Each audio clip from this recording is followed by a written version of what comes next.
was a good weekend. Got to hang out with some friends. We had some birthday parties to do. Yesterday just kind of took the load off. Got a rest and relaxation before this big week we got coming up. I got a fantasy football draft tonight. Hawkeyes play Saturday, like you said. It's 2:30 kickoff. It'll be a Big Ten game that they're starting. They'll be against Indiana. We get to look at some of that a little bit later. Some of our first and 10 notes that's going to be happening. But it was. Let's see, Friday night when did a little Friday Night Lights at the high school. You did? Game, yeah. Went out there, took the kids out there. So how'd they look? They need to get a little better. Okay. Pretty name the Bettner Bulldogs is what I'm referring to. Pleasant Valley was on the road. West got a win on Thursday, but yeah, they lost to Urbandale, who they looked pretty good, but they also looked a little tired. Urbandale, a lot of injuries, a lot of cramping going on. Really? Yeah, hydrate, kids. Let's go. Let's do something here. They're not just trying to slow down the game at all.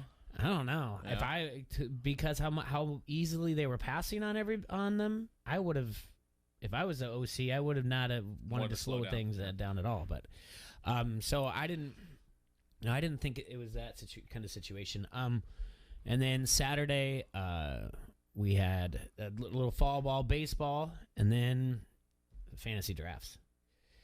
I did. I was watching in on you a little bit. Yeah. We did the keeper, the one I explained to you. That was a snake style draft, and I actually do like my team a lot in that one. I did not like my auction at all, not one bit. And it got so, and I'll explain it to you in a second. But I was a little late for the keeper. So I picked. I think I was 8th out of 10. And then so I was behind. I said, "Hey, just pick for me. Who cares? Like, I'll be there probably first or second round. You know what I'm saying? Just someone do it." And then they were like, no one wants to do it for you. I was 9th out of 10. And then I said, okay, then give me Zeke Elliott. All right. And they're like, too bad. We already picked for you. You took Jonathan Taylor, which I don't mind. Yeah. I don't mind that at all. And then when it came back around, they gave me Tyreek Hill, which I wouldn't have gone wide receiver that heavy. But here's just I'll take you through the first round, okay? Number 1 overall went with Patrick Mahomes. Right away. I don't have that half of the picture. Okay. Then number 2, Josh Allen. That's what I thought too, as well. This is a keeper, though. This is a keeper league, yeah. And everybody plans on being in all throughout time? Well, that's it. There's no more quarterbacks taken for whatever else. I think they could have gotten I don't know. I guess I can't really speculate too much how long it would have been there. But was that Mr. Van Severn? Yeah, number Van 2? went 2. Yeah, okay. Van went 2. All right. And he had someone actually drafting for him. Then at 3 went Christian McCaffrey. Then 4, Saquon Barkley. And 5, Derrick Henry. And 6, Nick Chubb. 7, Dalvin Cook. 8 was Alvin Kamara. Me at Jonathan Taylor. Then Zeke Elliott went 10. Getting Dalvin Cook at number 7 is just beyond me. I just can't believe Saquon went ahead of him with the injuries. Derrick Henry, even Nick Chubb. Who picked Nick Chubb in the middle of the first round? T-Roy. But he did come back and he took Najee Harris in the second. Yeah. So he picked him over his boy Zeke, huh? Is he not a Zeke fan? He is a Zeke fan. I don't know why. I know he loves Nick Chubb, and I know he loves Najee Harris. So they picked for me that Tyreek Hill. So in the backside, it snaked back around and went Devontae Adams and Tyreek Hill. Then Austin Eckler, Calvin Ridley, Najee Harris, Aaron Jones, DeAndre Hopkins, Travis Kelce, Stephon Diggs, and then DK Metcalf. So the guy who picked first overall and Van have gone through the first two rounds and didn't get a running back. So I don't do anything but wide receivers and running backs through the first 9 rounds. Yeah, why would you? Yeah, there's no reason to. The more and more I look at it, the more and more I draft. Draft. Much more than that. Yeah. You got Stafford, what, your 4th to last pick? Yeah. That's fantastic. Yeah, so I went 10 rounds. And look who was still... I think I went... Baker was still available then, too. Justin Herbert just went. I went 11 full rounds without taking anybody. The only thing I took was receivers and running backs. That's a great thing to do. I liked it. So let me take you through the running back to the listeners out there. This is just my staff of running backs right here. Jonathan Taylor, James Robinson, David Montgomery, DeAndre Swift, Zach Moss, and Damian Harris. So we'll see what that's going to happen there with Harris out there. I mean, obviously they have James White or whatever else, but they did trade away to Sony Michel. Zach Moss, I feel like, can be a vulture if needed to for Buffalo to get down at the end zone, and I like everybody else there. I'm telling you, keep your eyes on Jamal Williams. I texted you that with DeAndre Swift. Mm-hmm. He's just doesn't seem to be healthy, and I think Jamal Harris can handle a little bit of a workload. We saw him handle big workloads when Aaron Jones was down in mm-hmm. Green Bay, and I think that he just never really got his chance. Been behind a couple guys. So then in the receivers, obviously we have Tyreek Hill, Deontay Johnson. I love Steeler wide receivers. Cortland Sutton. Marquez Callaway, we've talked about him. That's your guy. Yep. And then Laviska Shenault Jr. from the Jags. So I see that you did not get Marvin Jones. No, I went with this guy instead. Somebody went He went a little bit earlier than what you probably thought, as I'm looking right now. Yeah. But then Matthew Stafford, like you mentioned, that would have been round 12. Yeah.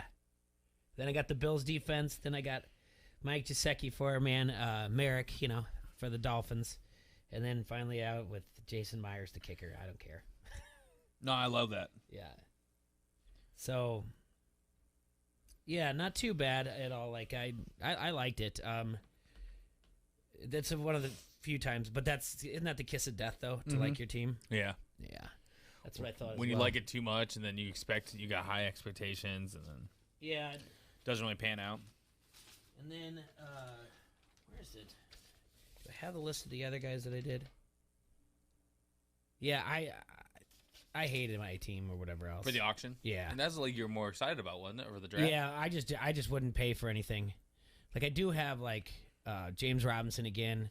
I got Chris Carson. I got Miles Sanders. These are all, but they all were decently priced. Allen Robinson second. Mike Evans, Baker. Yeah, I mean, they were just, and then by the end of it, I had so much money that it was like I could just pay for whatever I wanted for people. Yeah. That's not what you want to be in an auction. No, but I mean, and it was fine. It was good. It was good to get out of the way. 2 back-to-back. I'm done with that. You're done. Yeah, before it was like, man, this is a great day. It's going to be so much fun drafting. Blah blah blah. I was spent. Like I was just like absolutely like I don't want to do this anymore. I couldn't have packed up anything faster. Really? And I usually I'm the one that puts in the guys for the auction league, and so I'm usually sticking around to get everything and get sheets. And I was just like, take a picture of it, give me the emails. I just want to get out of here. Mm-hmm. And I did, because I had other things to do, dumb stuff, adult stuff, like yard work and stuff like that. So, but it was just too much for me. But at least I survived. I didn't have, Dobbins. I didn't lose anybody who, tore an ACL or anything like that, so that's good. But it's, so I have a few more drafts to do, but they're all, online stuff, so it's nothing too difficult. I one thing to add here, not really. Have you ever heard of a league that just auto drafts everybody and you just go? What do you mean? So it's the entire league gets set up. Somebody sets it up. The league is randomized by draft order. Okay. The draft just goes, and the computer just does it for you. So everything's random, and then whoever you come out with, and then you go from there. So the draft order is random, and it just kind of goes by. It goes basically whatever the ESPN's average. But you can't power it yourself. Like nope. I want this preferential. You just go. It sets it up. No matter who you get, and then you start from there. I would assume that's pretty much more of a trade friendly league. Yeah, I'm guessing so. That's gonna happen. We just started it. We my buddy Andy, he brought the idea up to us, and we're like, why not one more league? Yeah, why not? And so we got this going on. So it's kind of exciting. This is not the draft I have tonight. Got a 14-team in-person draft tonight. We have huge rosters. We got a phone call. This is interesting right out of the bat. All right. ESPN 1170 AM. Who we got? Hey, you guys, we got Adam. What's going on? Hey, Adam. Adam was at the draft. Yeah. Oh, yeah. Yeah. What's up, buddy? Hey, I was just going to call. I was listening to your show, and I heard about the auto draft deal. So we did one this year. We called it the Fish Bowl. And what we did was we had 10 people, and we took a deck of cards, and you had 10 all the way down to 10. And when you picked the card, that was the draft position you were getting for your next player. So you did the ESPN sheet, and whoever was like, let's say I got the number 5 card. So I'd flip over, I got the number 5, then I would have to go to running backs. And who was the 5th running back on their list? That's who I got. Okay. Oh, that's kind of cool. So then we did that all the way down the list. So you started at quarterbacks, you flipped a card, and then whatever you got there, that's what your quarterback was. So, like, Mahomes didn't get picked at all because nobody picked the number 1 card because we had some duds in there as well. Okay. So that way, you know, somebody wasn't always getting a number 1 pick. Mm-hmm. So then we did that all the way down the list, and then at the end, we're not allowing trades. And if your guy gets hurt, so be it. And it's total points. It's not first match. Oh, really? Oh, that's fun. Okay, Yeah. so let me ask you this. What site do you use? Oh, we're using Yahoo. Okay, so it's basically you versus the world type of thing. So every week it's just a matter of however you score points. It's not a head-to-head, right? Correct. So does it give you okay? So if you have 10 in the league or whatever else, obviously you have 9. You have 9 matchups there or whatever. Is that what it is, or would it be like? Do you go? Is it you? Do you play everybody, or is it just like however many points you score that week? So you only draft as many as you can play. So you're only drafting, 10 guys. Yeah.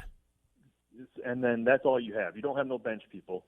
And you're playing all week. So how many ever weeks you put in there? So we're doing 14 weeks. Mm-hmm.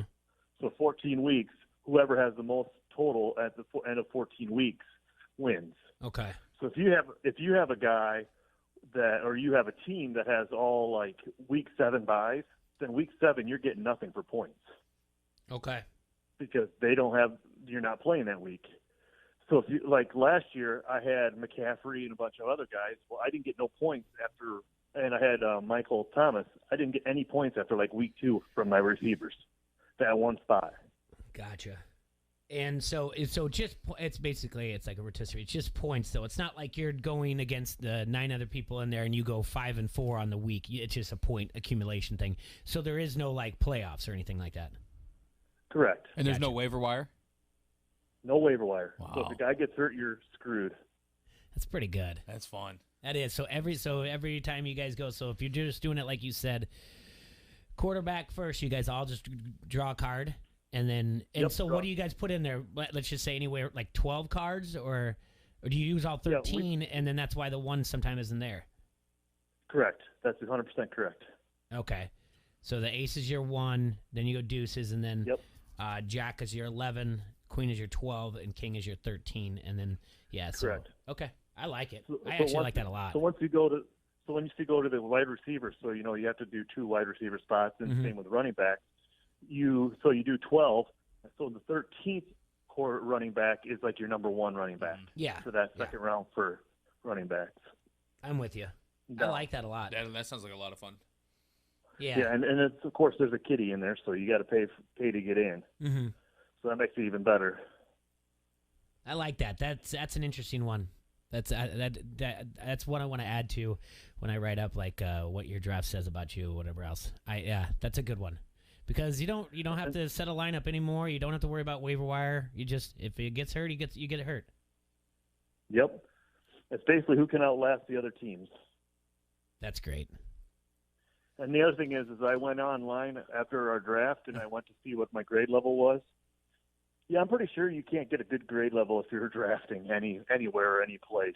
Like, I got a horrible draft grade after our draft, and I was like, man, I thought I had a good team. Yeah, I think mine's fine. I know when Money did it, he's like, well, you got like a C+ or a B- or something. I was like, what? All right. But it's his app. It always I know he's done it every single year, and it always says that he has the best team. So it's I guess whoever's paying the $4.99 a month for the app is getting the best grade. So. Well, yeah, I got on a free one this morning, and I went and typed in everybody, and it told me like I had like C plus, and my quarterbacks were like a D and everything else. I'm like, what are you talking about? Like, I thought that was a legit, like Aaron Rodgers, I thought was a legit pick, and they're telling me, oh, that's like a C minus, and I'm like, well, I don't know where you guys are getting your information from. Yeah, that's something else. Yeah, but I don't know if you heard before you called in though. That the back-to-back drafts I think are just getting too much for me. That was a lot. It was a long day for me. So it was a long day. Yeah. I'll agree with that. The other thing I was going to tell you is I was reading an article today about Nebraska and how they should be worried, or they shouldn't be worried, but Texas and Oklahoma should be seeing what's going on with Nebraska and be a little bit worried. Nebraska has had 7 losing seasons since what's his name coached, and 5 of them have come since they've been in the Big Ten. Hell yeah! So this article was saying that Texas and Oklahoma should be a little nervous because it's always good to be on top of a conference that is not as competitive as other conferences are. And they were kind of giving the description of how Nebraska might have looked really good in the Big 12, but the Big 12 wasn't really producing like the Big 10 or the SEC was producing. So basically this article is saying that, Texas and Oklahoma, you might be getting some money out of this deal because of TV rights, but you're not going to get any championships anytime soon. Almost like a careful what you wish for kind of thing. Yeah. Well, at least Oklahoma could get themselves into the college football playoffs by winning the Big 12 championship. I mean, they'd win it like every two out of every 3 years. Texas hasn't even been relevant since what was it the 2006? Yeah, thank you. The 2006 Rose Bowl. Vince Young. Like, they haven't done anything. What has Texas done?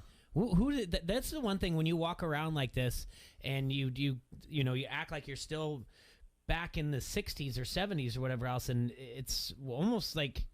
What have you done lately in Nebraska? We all saw that coming. Like, nobody was there, and Adam was there. Nobody at the bar when we were driving this was shocked at Illinois beating Nebraska. Like, nobody. We were just like, yeah, we kind of had this. We all were like talking about it. Everyone's like, yeah, I put money on it. I put money on it. Yeah, I put money on it. It was like, okay, yeah.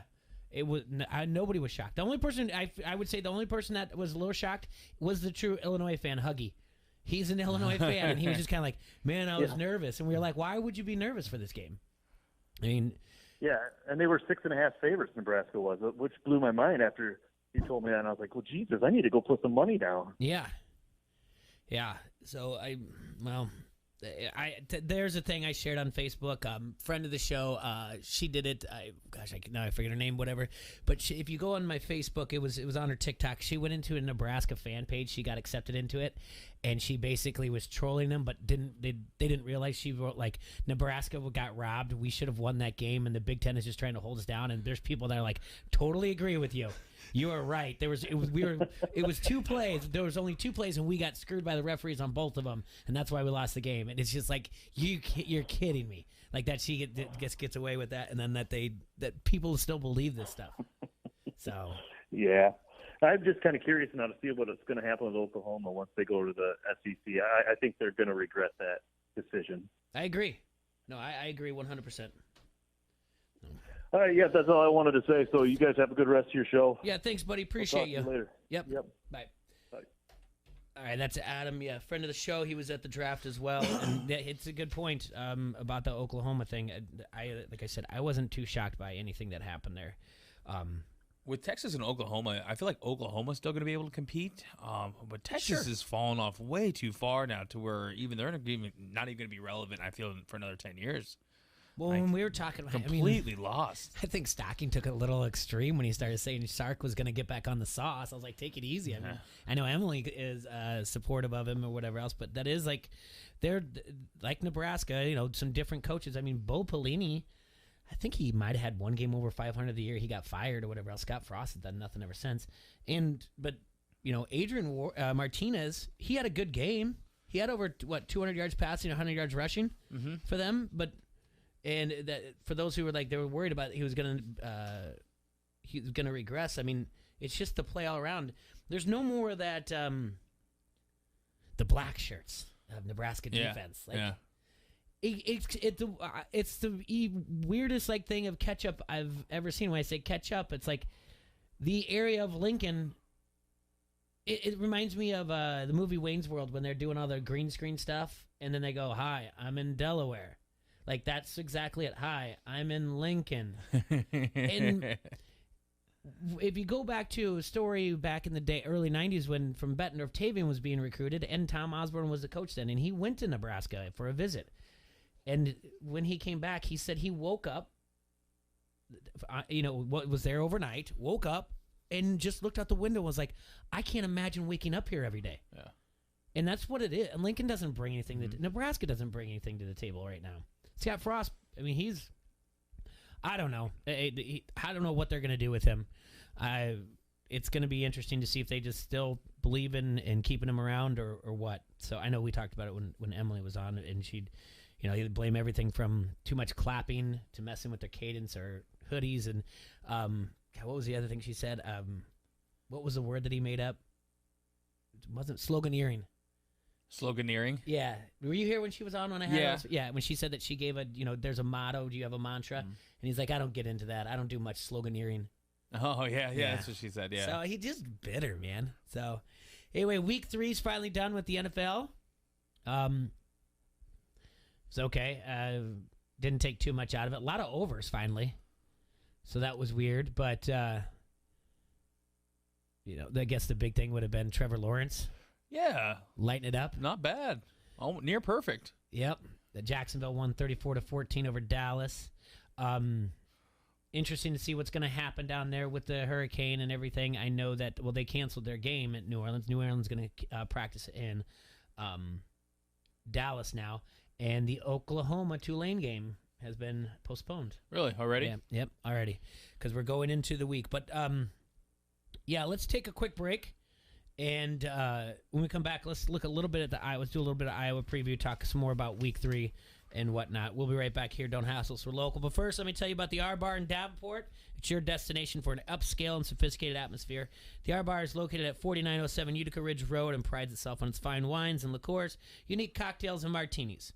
From Busch Light to bougie, the R Bar has something for everyone, which makes it a great fit for you and your friends. Have a drink, grab a bottle of wine to share, watch a game. You can do all that at the R Bar. Make sure to check out their Facebook for live music announcements, specials, and much more. And while you're there, make sure to like their page. See you tonight at the R Bar in Davenport on Utica. Make your Rudy Poo candy ass famous. You like that? You like that? Give me a hell yeah! I said give me a hell yeah! Hi, this is Derek. And this is Skip. We are the twins from R Bar Davenport, and you are listening to Don't Hassle Us, We're Local on ESPN 1170 AM. What's your car's monthly payment? There's a good chance that First Midwest Bank can lower it. Just like refinancing a mortgage, First Midwest Bank can refinance your auto loan too. That means lower payments, lower interest rates, and higher monthly savings. Plus, you can wait up to 60 days to make your first payment. Go to firstmidwest.com/auto-refi to apply and drive down your car payments today. Member FDIC, subject to credit approval, vehicle insurance required. Hey, welcome to Everything Outdoors. Can I help you find anything? Hey, yeah. Can you point us to the camping gear? Sure, aisle 2. Snowboarding? Just bought a new Nissan Pathfinder. It's got intelligent 4x4, and we want to hit the backcountry. Aisle 18. And the boats? Are you sure you can do all this? Up to 6,000 pounds towing, we're good to go. Oh, where's the scuba gear? Return to rugged in the all-new 2022 Nissan Pathfinder. Available intelligent 4x4 cannot prevent collisions or provide enhanced traction in all conditions. Always monitor traffic and weather conditions. Towing capability varies by configuration. See Nissan Owner's Manual for proper use. Hey, I'm Andy. If you don't know me, it's probably because I'm not famous. But I did start a men's grooming company called Harry's. The idea for Harry's came out of a frustrating experience I had buying razor blades.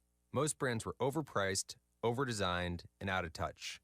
At Harry's, our approach is simple. Here's our secret. We make sharp, durable blades and sell them at honest prices for as low as $2 each.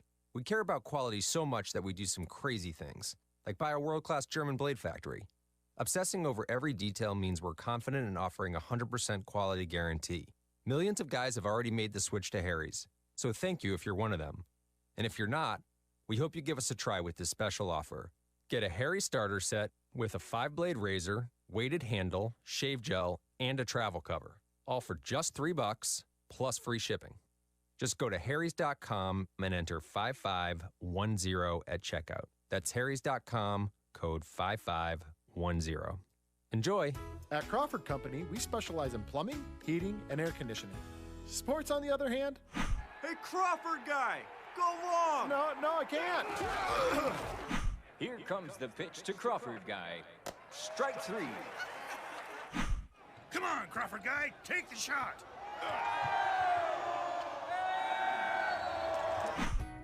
Sports may not be our specialty, but home comfort is.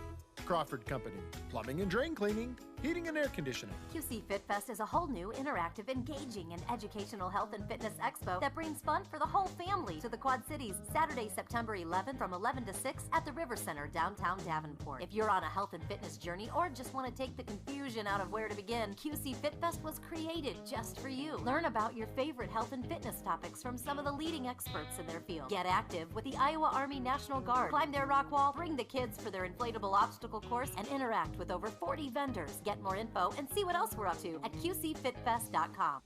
I'm Ryan Radke with NFL Network Now on the Westwood One Radio Network. Jaguars quarterback Trevor Lawrence put on a show in his preseason finale Sunday in Dallas. Lawrence was 11 of 12 for 139 yards and 2 TDs as Jacksonville beat the Cowboys 34-14.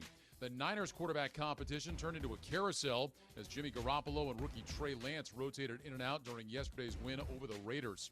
The Ravens' worst fears were confirmed Sunday as running back J.K. Dobbins was diagnosed with a season-ending ACL tear that he suffered during Saturday's win against Washington. And speaking of Washington, head coach Ron Rivera announced Ryan Fitzpatrick will be his Week 1 starting quarterback. Yet another injury for the Colts. Wide receiver T.Y. Hilton will miss time with a neck injury. The team is hopeful that injury is not season-ending. And with the devastating Hurricane Ida making landfall in Louisiana, the Saints will be practicing at the Cowboys' AT&T Stadium through Wednesday of this week. This has been NFL Network Now on the Westwood One Radio Network. This Labor Day, let's all fall together at Lowe's. With big savings on select major appliances. Plus, get up to $500 off now with the purchase of qualifying major appliances. And free delivery on appliances over $299. Lowe's, home to any budget, home to any possibility. In-store must-ask cashier to apply coupon. Savings vary based on purchase amount. Can't be combined with additional discounts. Exclusions apply. Valid 8/26 through 9/15. The real estate market is always tough. But this market, it's unlike anything we've ever seen. When the average home stays on the market just 24 days and houses routinely go for more than the listing price, who you work with matters. Realtors have the expertise, local knowledge, and personal touch to give you a competitive advantage throughout the entire home buying process. And that's something an ordinary agent could never do. So make sure your agent is a Realtor. Realtors are members of the National Association of Realtors. That's who we are. Follow us on Facebook for the latest sports news and join the conversation. This is the Quad Cities sports leader, ESPN 1170 AM. This is Ella Schmidt, the 106-pounder for Bettendorf, and you are listening to Don't Hassle Us, We're Local.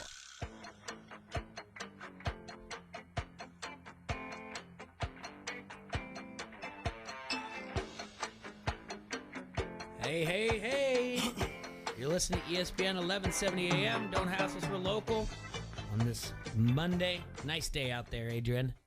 It is. It is not too hot. It's Nope. not too. It's not too breezy. The sun's out. Mm-hmm. Yep, I already got my day going. I already got a jog in. Feel good. I did not jog. Oh, not a jogger. Day's not over, Adrian. Yeah. Not a jogger. Monday night. What do you got going on tonight? You don't have. We have our fantasy football draft. That's Big right. draft. You got the draft. Hey, how did bowling go the other night? I shot 630 overall. Okay. I was like 215, 235, and like 180 something. Okay. Sipping on a couple Busch Lights, Yeah. That third game a little hard. That third one got a little hard. Yeah. So it's the softball's on Tuesday and that's on Wednesdays. Mm-hmm. Gotcha. Speaking of ball, yesterday some scores around Major League Baseball. The Tampa Bay Rays beat the Orioles in Baltimore. Phillies 7-4 over the Diamondbacks. Pirates beat the Cardinals by 1, 4-3. The Red Sox lost on the road to the Indians 7-5. Blue Jays 2-1 over Detroit. Marlins beat the Reds at home 2-1. Mets and the Nationals, 9-4. Do you want to talk about that for real quick? We can talk about the Mets. What are you doing, Javi? Yeah. You moved to New York and you got to get a little attitude in you? I mean, I know he's always had like the swagger, but, you know. Little pause there. So they've been booing you for a minute now when you strike out in Chicago a little bit. He hits a home run. He gives the thumbs down motion. Yep. Double. Right to the fans. And then Lindor hits a shot off a wall, which is like a stand-up double or whatever else. He gives the double thumbs down. Then after the game, they do the little, we're going to do that jumping thing where we're going to touch shoulder blades, backs, or whatever else. And then they both give the thumbs down, or Javi gives the thumbs down again. So now he's got press conference afterwards, post-game. He's got his kid on his lap. They're asking him, what's going on with the thumbs down? He's like, well, love the fans. Play for the fans. Appreciate the fans. But they got to understand. When we win, we win. When we lose, we lose. We all do it together. And I don't like the booing. So I let them know. President of Operations, Sandy Alderson, comes out and says, like, that's not going to cut it. That doesn't fly. That is not going to cut it. No. We do not do that. Fans can do whatever they want out there.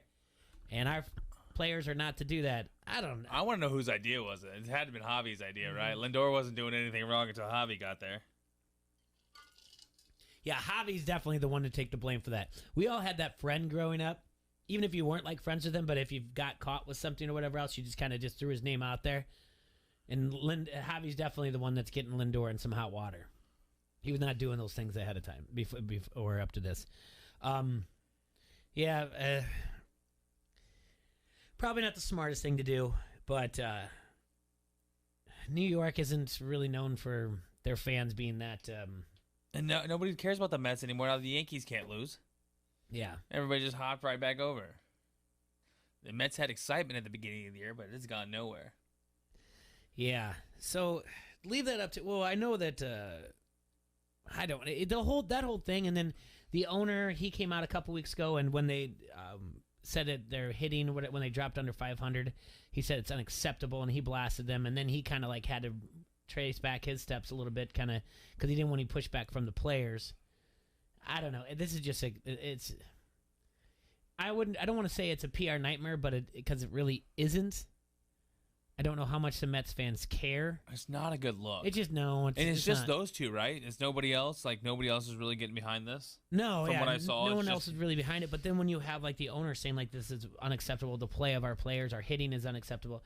Well, you guys traded for Javi. You guys knew what was going to happen and stuff like that. I mean, I saw before this weekend though, and social media is a different animal itself. So, there was that video of Javi like swinging at a ball that bounced before the plate. It didn't even get to the grass. Yeah, it's just brutal. Just brutal. But like, all right, let me get through these real quick, and then we'll come back to that because I want to talk about the fans and whatnot. Braves shut out the Giants 9-0 at home. White Sox 13-1 over the Cubs. They were skyrocketed by 5 home runs in that game by the White Sox. Brewers won over the Twins 6-2. Rangers 13-2. Rockies beat the Dodgers at home, actually shut them out 5-0 at Los Angeles. Mariners squeaked out a victory over the Royals 4-3. Athletics 3-1 over the Yankees. Right now, your standings are in the East, AL East. Tampa Bay Rays have a 6-game lead over the Yankees. White Sox have a 10-game lead in the Central. Houston has a 5.5 over Oakland in the West. In the NL East, Atlanta's 4.5-game lead over the Phillies. Mets are 7.5 back. Brewers have an 8.5-game lead, and the Giants just a 2.5-game lead as well. Games that'll be going on today. First pitch will be an early one. It'll be Minnesota at Detroit. 110. Casey Mize is going to throw for the Tigers. St. Louis will play at 5:40. They go to Cincinnati Reds. Phillies and the Nationals will start there. NL East and an AL East game, the Orioles and the Toronto Blue Jays will play. Boston and the Rays start a very pivotal series today. That'll be 6:10 first pitch. Colorado goes to the Rangers. The Yankees, Los Angeles Angels tonight. That'll be 8:38 our time. Padres and Arizona Diamondbacks. Milwaukee goes to San Francisco. 8:45 first pitch. Braves and Dodgers. And then finally Houston, Seattle. Happy birthday to Ted Williams. He would have been, very old. So happy birthday to him and also to Tug McGraw. It's father of Tim McGraw. The thing I was talking about, the situation is where, as far as like social media goes and whatnot. It's not. When is it okay? When is it okay to boo a player? When is it okay to heckle him? Because now we have this problem with Bryson DeChambeau. And they had that 6th-round playoff yesterday, Patrick Cantlay and DeChambeau. But during the tournament, Bryson almost got into it with the fan because they were heckling him so bad. I didn't hear about that. Yeah, so, right when you walk through the door, in my opinion, I don't know. You paid for that event. You paid to go watch. I don't guess what kind of heckling you're doing. There's always a line. Heckling, I feel like heckling and being disrespectful are two different things. You can heckle without really being completely disrespectful. Yeah, but it's just like one of those things that it's such a such a sport. Is that golf is real. It's quiet. They do their little golf clap or whatever else, and that's what made like Happy Gilmore so funny when they were heckling Shooter, and vice versa. When the other guy who was basically getting paid by Shooter to heckle Happy Gilmore, it was unheard of. Mm-hmm. So now we got this. Let's see. I'll just try to read something here. This is written on ESPN.com. This is written by Kevin Van Valkenburg. It's talking about a fan. Was it during the playoff too? That part I don't know. Hold on. Halfway up the hill, he said, something happened that made me feel like we've arrived at a miserable place in the never-ending circus that is DeChambeau. A patron waited until DeChambeau walked by, but was not out of earshot, then sneered from over the rope line. Great job, Brooksy. DeChambeau spun around in a rage and began briefly walking his direction. You know what? Get the F out. Chambeau said he had rage in his eyes. The author went on to say, I'm being dead serious when I say it could have gotten ugly really fast. Maybe not Malice at the Palace bad, but in that moment, nothing would have surprised me. A rope line is little more than a polite suggestion when it comes to security at a golf tournament. DeChambeau had been hearing and ignoring that kind of taunt all week, but everyone has their breaking point. Thankfully, DeChambeau paused, angrily motioning for a police officer to handle the heckler, then continues march up the hill. The entire exchange took less than 10 seconds. PGA Tour declined to comment when asked about the incident by ESPN. But this is also right after the thing that they were going to put their feud aside for the Ryder Cup. They talked about that, I believe, on Saturday or Friday. So whose feud? Brooks Koepka and Bryson DeChambeau. Can you really boot? This is a good question by the author. Can you really boot someone from a professional sporting event for shouting another player's name at a player who doesn't like it? When does heckling cross a line and morph into bullying? And can you really bully a professional athlete who is built like that? It's a surreal ethical dilemma. I like the ethical dilemma. Yeah. He called you. All right. So we've all been on the golf course at some time, and someone says, "Nice putt, Sally." Mm-hmm.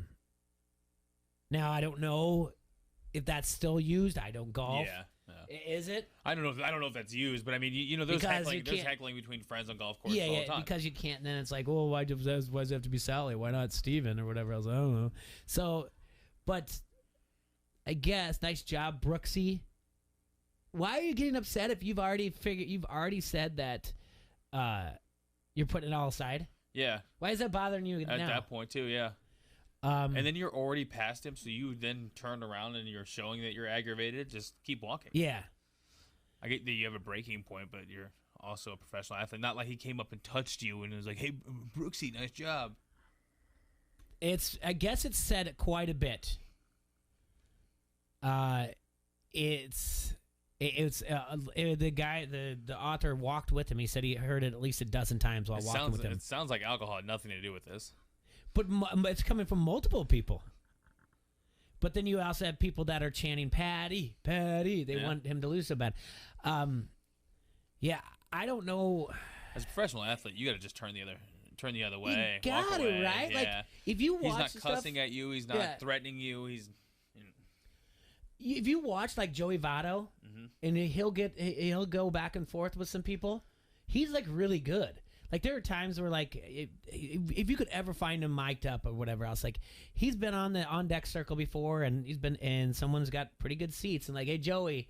And he's like, yeah. He's like, I remember when you used to be good. And he's like, I remember when you used to be skinny.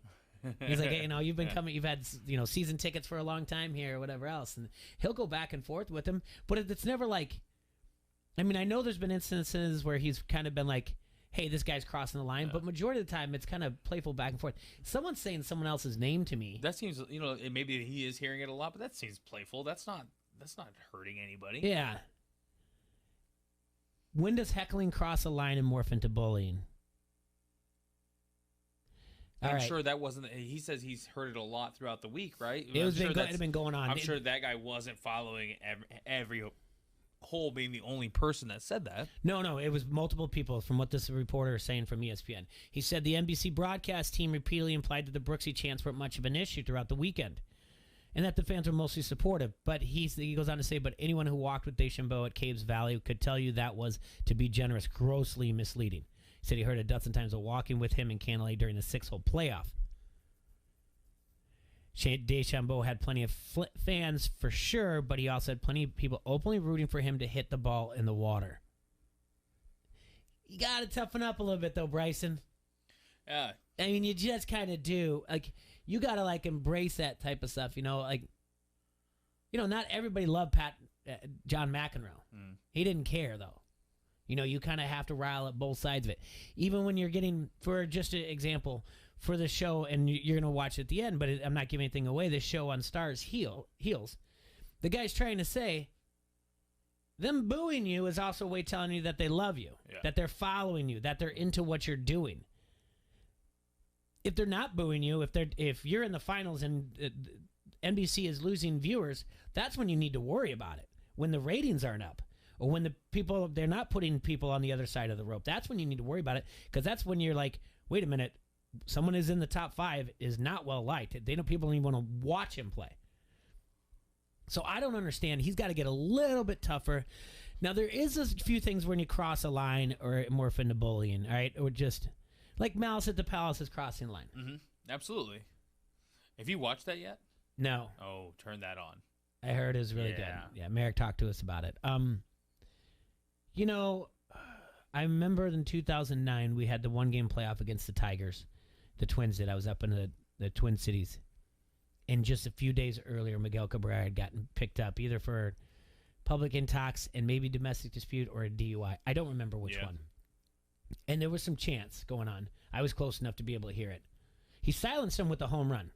He didn't MF the crowd around the way or anything like that, but I mean that's a deafening home run when they're trying to do it. And I don't remember taking part in that, but I don't remember feeling like it was bullying. I mean, he made some choices that weren't very good, but I don't know what's bullying. I don't think this was bullying at all. This on the golf course? So it goes hand in hand with, I mean, this is what's going to open up because 10 days away from the NFL and these talk shows, talking heads are going to need something. And now they're kind of going, hey, you got a professional golfer who can't handle being called something, and you've got Baez who can't handle the criticism and or the boos from the fans that are there. The Mets, pretty decent team. They should be in contention for probably to make the wild card. That's what the fans are getting upset about. They made a trade for him. Signed Lindor to a huge contract. Got Pete Alonso looking like a all-star for the next 8 years. I'm not a big fan of. I'm not a big heckler guy. I don't go down to the River Bandits and pick on number 19 or whatever else who's playing right field. That's where I like to sit out. I like to sit out in the outfield or whatever else and just kind of watch the game.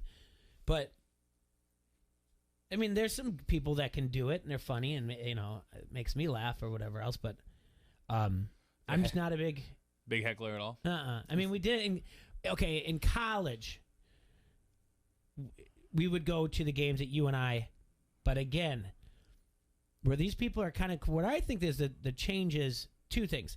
They're used to now thinking they can say anything they want on the internet to alcohol induced. Yeah. No filter. we were basically, it was alcohol induced when we were at these baseball games, you and I, or whatever else, and heckling like Iowa State when they had a program, or anybody else. My buddy played ball for a team in Nebraska. They came in, and we were pretty brutal. That was going on, and the guy, I remember my buddy telling me that when he was in the dugout, he was like, "Those are your friends." And he's like, yeah. And he's like, the guy was like, I want to throw a baseball at them so hard. But it wasn't. I like to heckle sometimes, but just the right way. Yeah. You don't cross lines. Yeah. The only time I ever said anything was that game. Brandon Inge was up. It was pivotal. It was an extra innings. The ball came on the inside, and looking back on it now, it probably did clip his shirt a little bit. Could be the wind. He could have got it.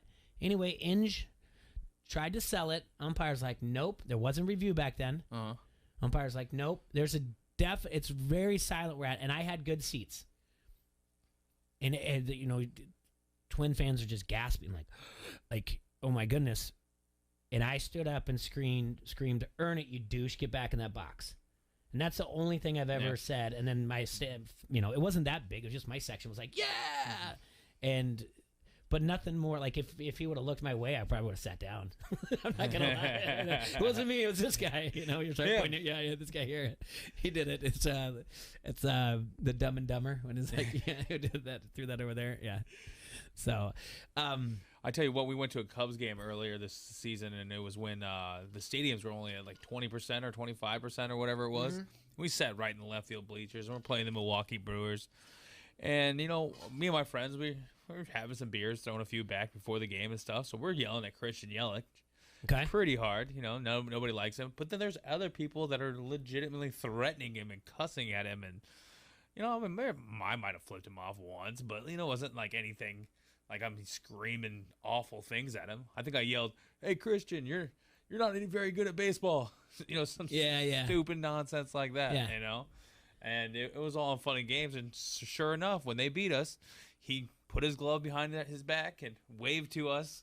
Yeah. With his glove, like, see you later. Yeah, I do. But then I like it when now the stuff. When it gets to be, you're almost in this like conversation with them, and I don't know if you've seen this on TikTok or whatever else, and you can tell the player thinks like they're gonna heckle him. It's usually outfield or whatever else, and they're like, "Hey," and they're like, they'll be like, "Right hand boobs, left hand butt," and it's usually a female saying it, trying to have fun, and then the player will like put his left hand out, and they start, and then they'll just start asking other questions like that. It'll be like right hand Busch Light, left hand Miller Lite, Coors Light or something, and then so they're kind of going back and forth. I like that. I think that's a little bit more, but I just think that's a lot of fun. I haven't seen that. Yeah. It's pretty cool if you can get someone who they can get into a conversation that type of way with them. I just really think Bryson needs to get a little bit thicker skin. Yeah, right there at that moment too. Yeah, and it doesn't. And what's that do for you to get angry? It's not good for you when you're trying to concentrate. You're a big boy. He's beefy. Yeah, I'm sure this guy was like 5'11", had a bottle of Bud Light in his hand. Yeah, why do you care that they called you Brooksy? Like, that's the worst part about it. I don't believe at all that these two put their beef aside for the Ryder Cup if he gets upset about this. What a baby. They're just. I think they're just saying it out loud, trying to save face more of a thing, like, hey, we got to be here, so... Yeah. I would assume the captain of the Ryder Cup was like, "Can I trust you guys to do this?" Yeah, type of like, thing. We'll be adults, but we do not like each other at the same time. But toughen up, man. Like listen. Let that one go. I know he's going to a sports psychologist because he's Bryson DeChambeau. Just spend an hour. You're already walking away. Why not continue walking?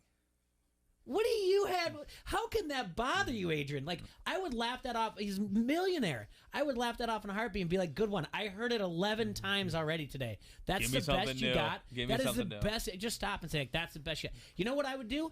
I would stop, and I don't know if the PGA, well, I knew we couldn't do it at the, at the John Deere, but I would pull out a glove, sign it, have your caddy give it to him, but you just write Brooksy. Yeah, Brooksy. Here you go.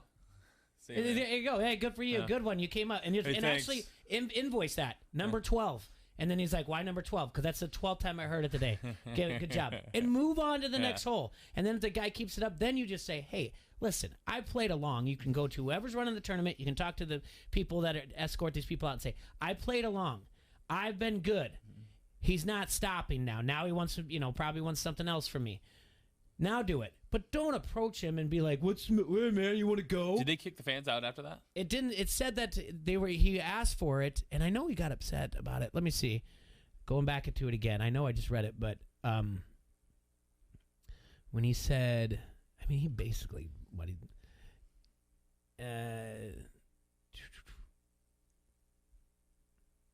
I don't know. He motioned for a police officer to handle the heckler.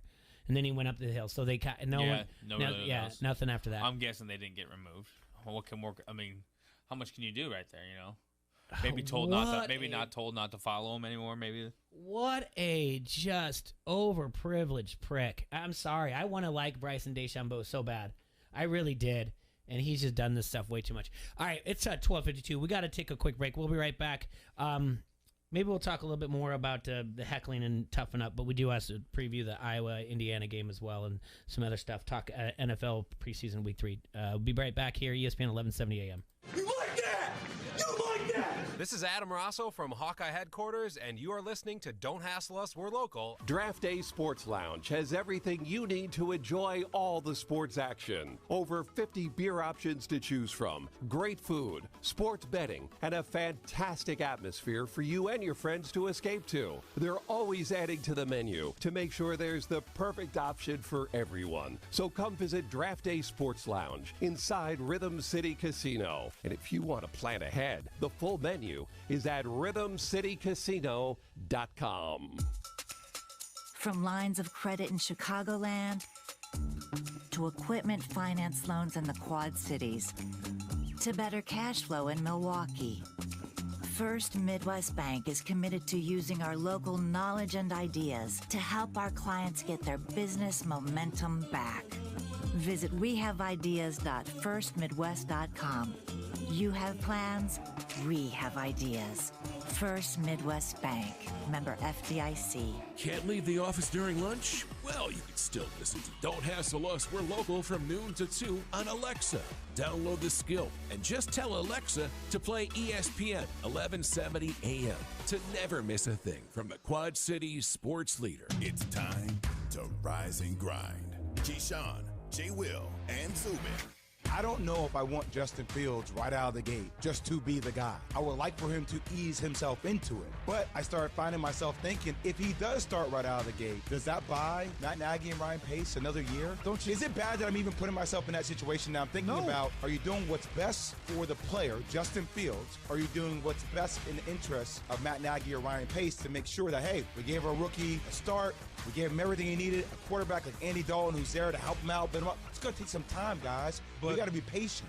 This isn't Jacksonville. This is a playoff team. I wouldn't mind starting him immediately because they got pieces in place, especially on defense. Offensively, they've gotten better. Allen Robinson is back now. So when you look at it, it's like, if he wins the job, it might make sense to start him. Keyshawn, J. Will, and Zubin. Mornings on the Quad City sports leader, ESPN 1170. Over the past few years, people in the Quad Cities have been buying online more and more. Now, since the pandemic hit, online sales have absolutely skyrocketed. Having an online presence was important before, but now it's an outright necessity. But don't worry, MyLocalCustomers.com is here to help. All you need to do is go to MyLocalCustomers.com to receive a free competitive analysis to see what Town Square Media can do for you. We'll help you find more local customers online and help grow your business faster. Town Square offers premium website services that get you new leads every day, plus a dedicated marketing specialist who will work with you the whole time, so you don't have to mess with updating a website. It's fast and easy with no contracts, so you can cancel at any time. Be one of the first to sign up and receive $500 in free advertising on ESPN 1170 AM. As a business owner, you know how hard it is to get people to cross a bridge to get to your business. These days, they don't need to. Find your customers and keep your customers. Go to MyLocalCustomers.com. The Max Kellerman Show. And when you think about the Rams offense and what McVay can do with Stafford, like think about what he did with Goff and Gurley. Remember a couple years ago, it was like the Rams have 3 MVPs on their team. 3 guys in the conversation. About 2/3 of the way through that season, I'd say. The Rams' offense has not been the same since. And going into this season, I thought, you know what? They got Cam Akers now. Since week 11 of last season, including the playoffs, Akers is number 1 in rushing yards, scrimmage yards, and scrimmage touchdowns on the Rams. So I thought, they got their guy now. That offense is going to be a problem. In fact, even talking about, will Stafford win a Super Bowl on the Rams, my first instinct was say no. That is a huge hit for the Rams to take. The Max Kellerman Show. Weekdays at 2 on the Quad City Sports Leader, ESPN 1170. Susan, it's so great to finally be able to get together again. Oh, it sure is. And I really appreciate you picking up the bill. I'm happy to. I've got the extra cash. Since we've all been driving so much more again, I've been using Get Upside, the free gas app that pays you cash back for every gallon of gas you buy. Wait a minute. Are you saying you actually get paid cash when you buy gas with the Get Upside app? Yes, up to 25 cents a gallon. Cash back every time I buy gas. Does that actually add up to anything? Some months I make $200 to $300. Wow, that's serious extra cash. I'm downloading the free Get Upside app now. Download the free Get Upside app now in the App Store or Google Play to save up to 25 cents a gallon when you buy gas. Use promo code WIN for a 25 cents a gallon bonus on your first tank. That's up to 50 cents a gallon on your next fill-up. You can cash out anytime to PayPal or an e-gift card for Amazon and other brands. Just download the free Get Upside app and use promo code WIN for a 25 cents a gallon bonus on your first tank. That's code WIN. From the top plays to the best talk, get your sports right here. From the Quad City Sports Leader, ESPN 1170 AM.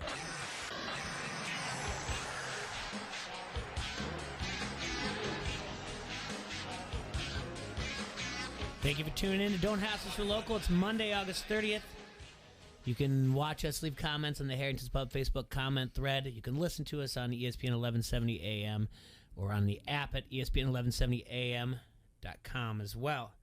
Before we went to break, we are just talking a little bit about what happened the weekend. I mean, it was a great 6-hole playoff tournament.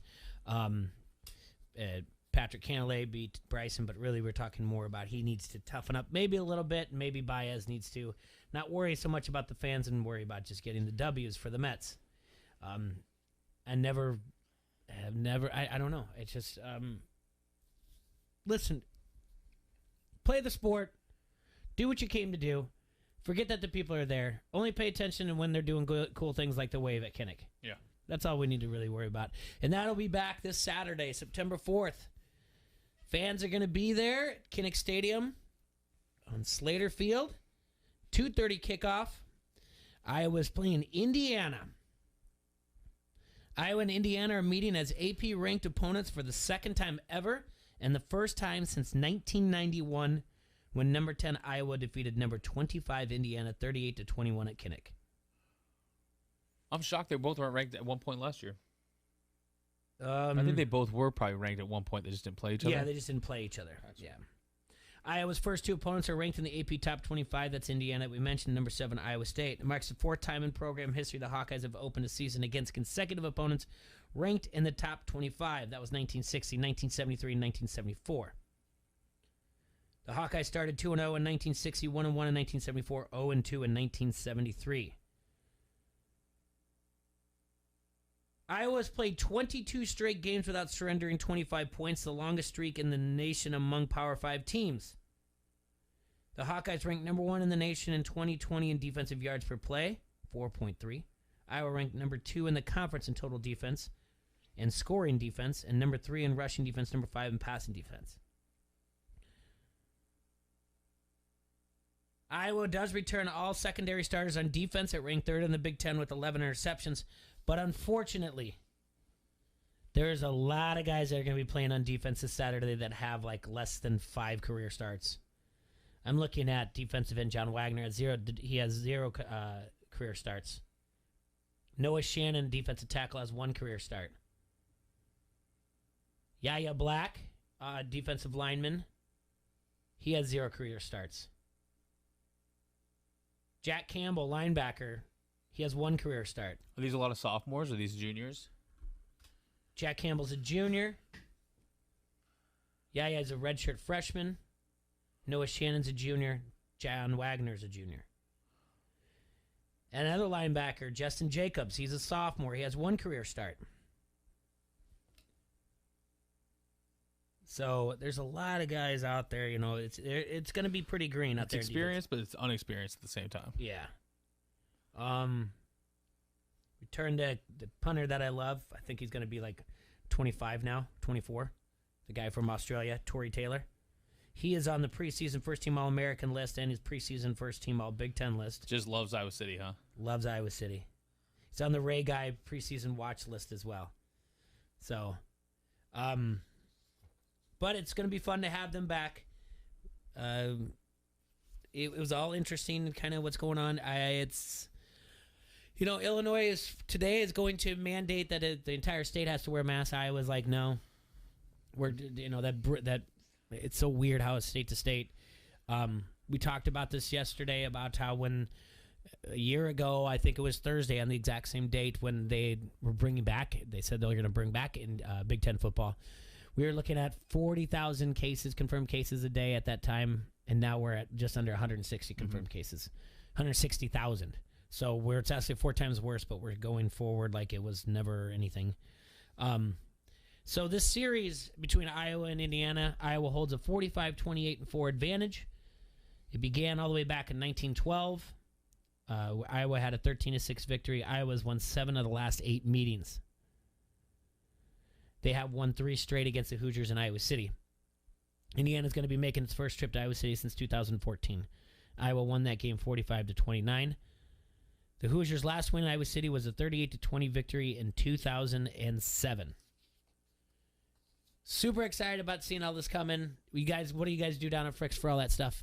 We give some prizes away. I got some Hawkeye gear to give away. We're going to get some free wings down there. It's been a little bit of trouble trying to get some food trucks down there right away, so we're going to go with the free wings from Vans Pizza and Pub. Always like to support the people that support us, so we're going to do that. We'll have the game on. Sound will be on. I'll be running around, cheering on the Hawks. I'll have my suspenders on.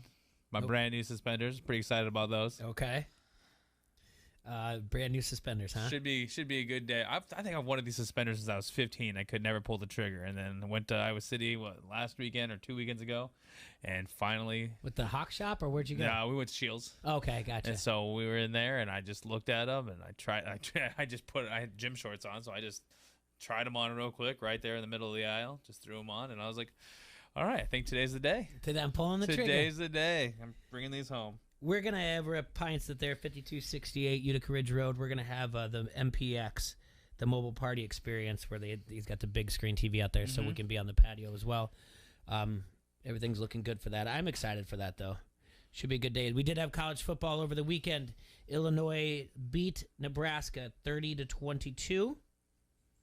All the other ones, the only one that didn't cover was UTEP by half. Everybody covered. San Jose State covered against Southern Utah. They won 45-14. Fresno State 45-0 over Connecticut. Like I said, UTEP 30-3 over New Mexico State. UCLA covered against Hawaii. We had NFL preseason football yesterday, and we had a lot of games go over, so it's a good start. We talked a little bit about Trevor Lawrence. Is there anything out there? Like, was there anything that you're like, all right? Justin Fields should start. You think so? We got what are we waiting for at this point? It's obvious. It's getting obvious. It's too obvious. It's too obvious. It's too obvious. Oh, Gardner Minshew traded. That's right, to the Eagles. What is that? What are we doing there? What are the Eagles thinking there? That doesn't hurt Jalen Hurts, right? Does it hurt Joe Flacco? Hurts Flacco. I mean, it hurts Flacco, but I heard all the reports that I read were he's looking all right. He's good with the backup. I thought they were happy with You know what, Flacco? I think that's great that you're good as a backup. Yeah. I don't know why you're telling people that you think you're competing for the job. Yeah, that was different. That's obviously not a thing. So, you don't never give up on your dream. I don't blame him. If I was still Brett Favre, I'd still be hanging out in a practice squad somewhere, like just throwing balls till time runs out. They're not hitting you anyway in practice, right? You got the red jersey on. So we're looking at Yeah, 10 days away from Thursday Night Football. Buccaneers play host to the Cowboys. And seemed like they said all restrictions on Dak are off. Are they? Yeah, sounds like he's going to be good to go. Well, that's what they're saying. Do I believe that 100%? No. No. Do you do anything else like survivor pools or anything like that? I did not get into one this year. I don't know if it was just lack of not going to the same places that I used to, since I always hang out at one. But I did not hop in these survivor pools. I'm sure I'll get into something free on ESPN. Like a streak or something like that. Trying to win some free money or something dumb like that. Do you go to any professional football games? I do plan on going to a Bears game this year. I haven't been to one. Man, it's been a couple years now. I went to Cowboys Eagles in Dallas. Last game I went to was a couple years ago. That's pretty cool. Yeah, I got 2 brothers that live down there. Okay. And so my other 2 brothers that live in Muscatine, they're both Cowboys fans, so we all went down. And I think it was that game where they caught the ball off the foot. Yeah. And it popped up, and it was standing room only, but it was good. Tickets were cheap. Really? Yeah. Is it impressive in there? Oh, it's just gorgeous. It's just unbelievable. Yeah, I know the Bears play the Vikings in December, and I got offered tickets, and I was like, yeah. And I really thought, I was like, oh, I haven't been to this new Minnesota, and they're like, yeah, it's in Soldier Field. I was like, I'll still go. I've never been to a professional football game in Soldier Field. I've been to when the Hawkeyes played there against Northern Illinois, but I've never been and seen it. I asked for tickets for my birthday, which is December 28th. Mm-hmm. So it was a little cold around then. So I got shut down on that pretty quick. Like, we're not going to an outdoor football game. Yeah, it's not happening. I have to dress warm for that. But no, I think it's hopefully I will know more about the Bears season by then, and maybe you'll get to see Justin Fields. Yeah, maybe I'll get to see Justin Fields. So I'm excited to go do that. Especially if you get a chance at tickets, you might as well go. Let's see. 49ers are saying that they're going by this committee. They're going to go with. When has that ever worked? Jimmy G and Trey Lance. They like it. They say they think they got a way. I think they can do it, huh? Yeah. I think they're a little crazy too. I don't know when has it worked. When has it been a thing that? Yeah. If you are running 2 quarterbacks, that means you want your second quarterback to have more playing time and more snaps, which will eventually overcome your first quarterback. Why not just give him all the reps? According to Kyle Shanahan, Jimmy G and rookie Trey Lance have competed their asses off. So, neither one kind of has it. They both kind of have the same amount of snaps, everything. So, in the 3 games that the preseason, it wasn't much. Where one was had other grapple was 10 of 16 for 105 yards with an interception and a rushing touchdown. Lance played a little bit more, 19 of 41, 276 yards with 3 touchdowns, interception, and rushing score. Well, okay, so who did they play the first week? It looks like that. Well, it looks like they're leaning towards that Jimmy G gets the start, but schedule. Okay, I just had it in front of me. So, 49ers play at Detroit. Oh, that's terrible first start. No real answers out of that. Really. No, that's a weird game. You're probably just expecting to win that by just showing up almost. But obviously they're still going to play the game. You have Trey Lance throw an interception in the third quarter, and there were picks. Let's say pick 6 puts you down. Jimmy G comes out and drives the ball. And what do they say? That you're going to start getting questions all over the place as soon as mistakes start happening, and mistakes are going to happen no matter what. Mistakes happen in football games all the time. I'm looking at right now what I would assume is going to be we'll know week 6. Who the starter is of that game or the team? And here's why. You open up at Lions, at Eagles, and I don't know what the Eagles are going to be. I know we talked about it, and I'm only saying things that from a beat reporter that I heard on Patrick McAfee's show about the Philadelphia Eagles saying, like, they have a possibility of being a top 5 offensive line and a top 5 defensive line. That's all I really know about the Philadelphia Eagles. But those 2 games are on the road. You win those with those things with your quarterback by committee. It's no big deal. Then you've got the Packers game. San Francisco gives the Green Bay fits at San Fran. Every year. Here's where it gets important. Week 4 against the Seahawks. Week 5 at Arizona. Those are divisional games. You go 0-2. Jimmy G's out. Trey's taking over for good.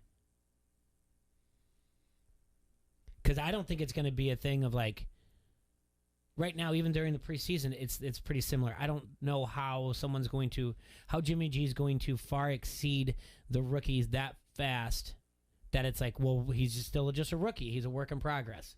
If you go 0-2, you're making a change. Yep, real quick. So that's why I look at those two. I look at week 5 after the week 5 one. I don't think there's really a chance that team goes 0-2. In the division, you don't think they lose both those games? I mean, Seattle's the one at home. On the road, though, Arizona. 1-1, you're gonna have to come up with some answers too, though. Mm-hmm. But then they play the Colts at home after that. Who knows with the Colts? Yeah. Because I mean, hopefully, Jonathan Taylor just runs all everyone. Carson Wentz is now on COVID protocol. Guy can't catch a break. Well, he has what? 14 days.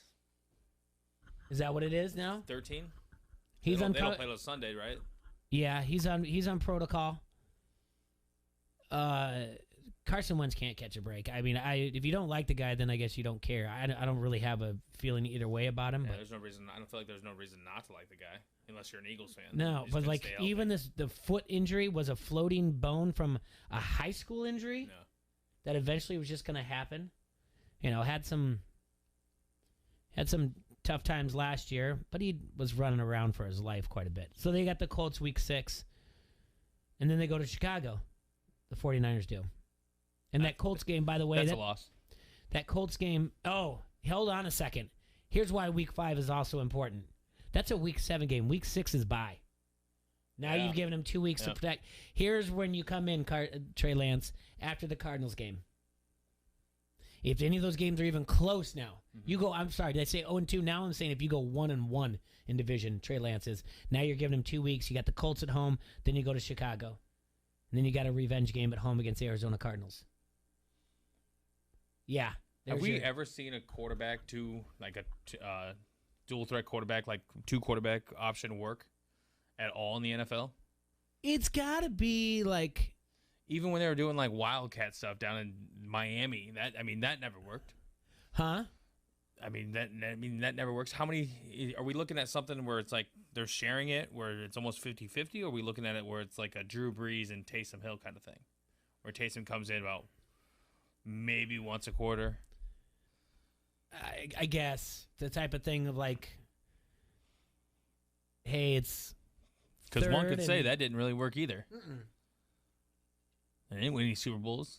Yeah, they're making the playoffs and stuff, but it's still. It didn't work, and you still brought in Jameis or whatever else, and now he's not your starter, and you're paying him all this money. Yeah. What's Taysom Hill doing? And I've also reports out of their camp is that he looks like he's 10 to 15 pounds smaller. All right. I don't know. I really don't know the one time if that's ever happened where 2 quarterbacks are just like successful. Yeah. No. It's an interesting question. I just don't see it. It's going to be after that game at week 5. Then they're going to go and buy week 6. It's just one of those things to be following. And then you just think they should just go from now. I like better the Bears night game against the Rams. You are on the clock for 12 hours to announce that Justin Fields will be starting week 2. I like that, the one that you said, a lot more than they're just going to throw him in there. If it's not that, then it's going to be week 4 against the Lions that they're going to do that for them. So he's going to get in. Trying to see what else is really out there or whatever. I don't know. I don't want to follow along with stocking. I like the Bills this year. I do. There's a monster in Kansas City. I know. But how long has it been since we've had back-to-back teams represent their championships? It'll be back-to-back now for them, wouldn't they? Yes, but I mean like Tampa Bay and Kansas City. Do you know what I'm saying? Yep, you're right.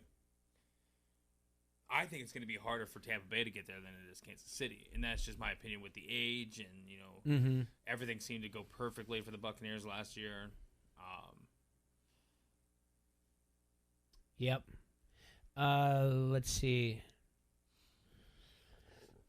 Just try. I think this is going to be interesting. I think it's going to be really interesting every week when you kind of watch these teams and there's scoreboard watching, because only the 1 seed gets the bye. It's not the 1 and 2. So I think the Bills and Kansas City will be watching each other score the entire time all the way through the season. Do you want the bye? Do you want that week off to get a little healthy? Do you want to keep going? Listen, Tom Brady played a lot of years with the bye. Tom Brady wants that bye. He played a lot of years with that bye. Last year was his first one since like 2000 something, like without playing with a bye or whatever. So he wants he knows what's the bye, what's good for the bye. All right, we did the cross off last week, and all right. Bills, Kansas City. Let's just go to the AFC. Who's most likely to come out of here? Bills, Kansas City. Is this going to be Cleveland's year? Cleveland's winning that division. Well, they're winning the division. I'm in for that. How far can Cleveland go? It still goes through Buffalo and Kansas City. I strongly agree. I do. I can't make up anything in the AFC South, and I don't think they're contenders. So basically, the North, the West, and the East. I think those are your three right there. I think in my auction I took Denver defense because their schedule is supposed to be so easy. Is it that easy when you got to play Kansas City twice? That's the other thing. I'm going to have to stream that out. So, all right, Tampa Bay in the South. I think Atlanta's going to be better. I think people are sleeping on the Saints. Really? Yeah, I like Jameis. I think he's an interesting factor here. What we really haven't seen him compete like for a full time, 2 years now? So yeah, he's had 2 years to get better in that system, and Sean Payton's no joke of a coach. Hey, I got a question for you. Mm-hmm. This is fantasy, going back to what we started the show with. Should I pick up and just put him on my bench or whatever else, Travis Etienne? It's a keeper league. Wouldn't that be smart? Then I think you get away with that in the end of the year, though. Yeah, like kind of do it towards the end, like I don't know. Let's see where you're at, and because you want that roster spot, you don't want to lose that roster spot right away. All right, I'm gonna. Make a mental note of that. People are smart enough. I'm pretty sure someone will say like they can't do that because he started on the you shouldn't be able to do that if you don't draft him if they start on the IL because he can't come back this year at all. Or like if you do it to where, somebody's just not doing anything, so you pick him up, put him on your IL, and then you'll have that roster spot back. Yeah. I'd stop talking about it on air, though. I'm going to stop talking about it on air. So move that over there. All right. In the you in the South, you kind of like the Saints there. Okay. I still do think that the Buccaneers are coming out of that division, but I think it's going to be more of a dogfight than what we think it is. And I'm all in on Riverboat Ron. I love Ron. I love Ron. And I'm in on. I'm in on that entire team. Antonio Gibson, Logan Thomas, Scary Terry, Fitzmagic. That defense, no slouch. I'll tell you what, I bought Madden yesterday. Okay. And I got on there and I played some games online. And I did pretty well. I think I won 4, lost 1. And Justin Fields is a monster on that game. And that Washington football defensive line is gross on that game. I just kept getting to the quarterback. I think I had 2 interceptions with Chase Young coming. Like I'd pick it, just doing everything with that team.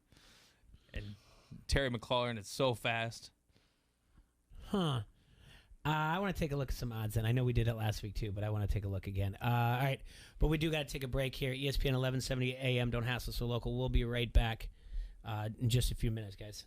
This is Turk Wendell, and you're listening to Don't Hassle Us. We're local. The Circle Tab in Davenport is your place to catch all the action this football season. Enjoy $2 cans for every Iowa and Iowa State game. Enter for halftime door prizes and a weekly backpack cooler giveaway valued at over $100. Watch all your favorite NFL games on one of their 16 flat-screen TVs. And book your holiday event now on the heated patio. Enjoy great food, great drinks, and great friends all season long at the Circle Tab, West Locust Street, Davenport. With the help of Cheerios Oat Crunch Almond, I get everyone's morning started with a smile. It has a delicious and hearty combination of the Cheerios you love, whole grain oats, and sliced almonds for an extra crunchy crunch. That's how I set the rhythm for a great day. Look for Cheerios Oat Crunch Almond in your local grocery store. So you think you have unlimited data? Recalculating. Think again. If you're on a network you can't trust, then your data is limited, and so are you. Get unlimited and save with Total Wireless. Get 4 lines with unlimited data on 5G from the network more Americans depend on, with 100 gigabytes at high speed, then 2G for just $25 a month per line. You have arrived at your destination. Total Wireless. Do amazing. Available at Target. 5G capable device and SIM required. Actual availability, coverage, and speed may vary. See terms and conditions at totalwireless.com. What's your car's monthly payment? There's a good chance that First Midwest Bank can lower it. Just like refinancing a mortgage, First Midwest Bank can refinance your auto loan too. That means lower payments, lower interest rates, and higher monthly savings. Plus, you can wait up to 60 days to make your first payment. Go to firstmidwest.com/auto refi to apply and drive down your car payments today. Member FDIC, subject to credit approval, vehicle insurance required. Hey, I'm Andy. If you don't know me, it's probably because I'm not famous. But I did start a men's grooming company called Harry's. The idea for Harry's came out of a frustrating experience I had buying razor blades. Most brands were overpriced, overdesigned, and out of touch. At Harry's, our approach is simple. Here's our secret. We make sharp, durable blades and sell them at honest prices for as low as $2 each. We care about quality so much that we do some crazy things, like buy a world-class German blade factory. Obsessing over every detail means we're confident in offering a 100% quality guarantee. Millions of guys have already made the switch to Harry's, so thank you if you're one of them. And if you're not, we hope you give us a try with this special offer. Get a Harry starter set with a 5-blade razor, weighted handle, shave gel, and a travel cover, all for just $3 plus free shipping. Just go to harrys.com and enter 5510 at checkout. That's harrys.com, code 5510. Enjoy. I'm Ryan Radke with NFL Network Now on the Westwood One Radio Network. Jaguars quarterback Trevor Lawrence put on a show in his preseason finale Sunday in Dallas. Lawrence was 11 of 12 for 139 yards and 2 TDs as Jacksonville beat the Cowboys 34-14. The Niners quarterback competition turned into a carousel as Jimmy Garoppolo and rookie Trey Lance rotated in and out during yesterday's win over the Raiders. The Ravens' worst fears were confirmed Sunday as running back J.K. Dobbins was diagnosed with a season-ending ACL tear that he suffered during Saturday's win against Washington. And speaking of Washington, head coach Ron Rivera announced Ryan Fitzpatrick will be his Week 1 starting quarterback. Yet another injury for the Colts. Wide receiver T.Y. Hilton will miss time with a neck injury. The team is hopeful that injury is not season-ending. And with the devastating Hurricane Ida making landfall in Louisiana, the Saints will be practicing at the Cowboys' AT&T Stadium through Wednesday of this week. This has been NFL Network Now on the Westwood One Radio Network. This Labor Day, let's all fall together at Lowe's. With big savings on select major appliances. Plus, get up to $500 off now with the purchase of qualifying major appliances. And free delivery on appliances over $299. Lowe's, home to any budget, home to any possibility. In-store must ask cashier to apply coupon. Savings vary based on purchase amount. Can't be combined with additional discounts. Exclusions apply. Valid 8/26 through 9/15. The real estate market is always tough. But this market, it's unlike anything we've ever seen. When the average home stays on the market just 24 days and houses routinely go for more than the listing price, who you work with matters. Realtors have the expertise, local knowledge, and personal touch to give you a competitive advantage throughout the entire home buying process. And that's something an ordinary agent could never do. So make sure your agent is a Realtor. Realtors are members of the National Association of Realtors. That's who we are. Every crack of the bat is heard right here. This is the only place to hear Chicago White Sox baseball in the Quad Cities. ESPN 1170 AM.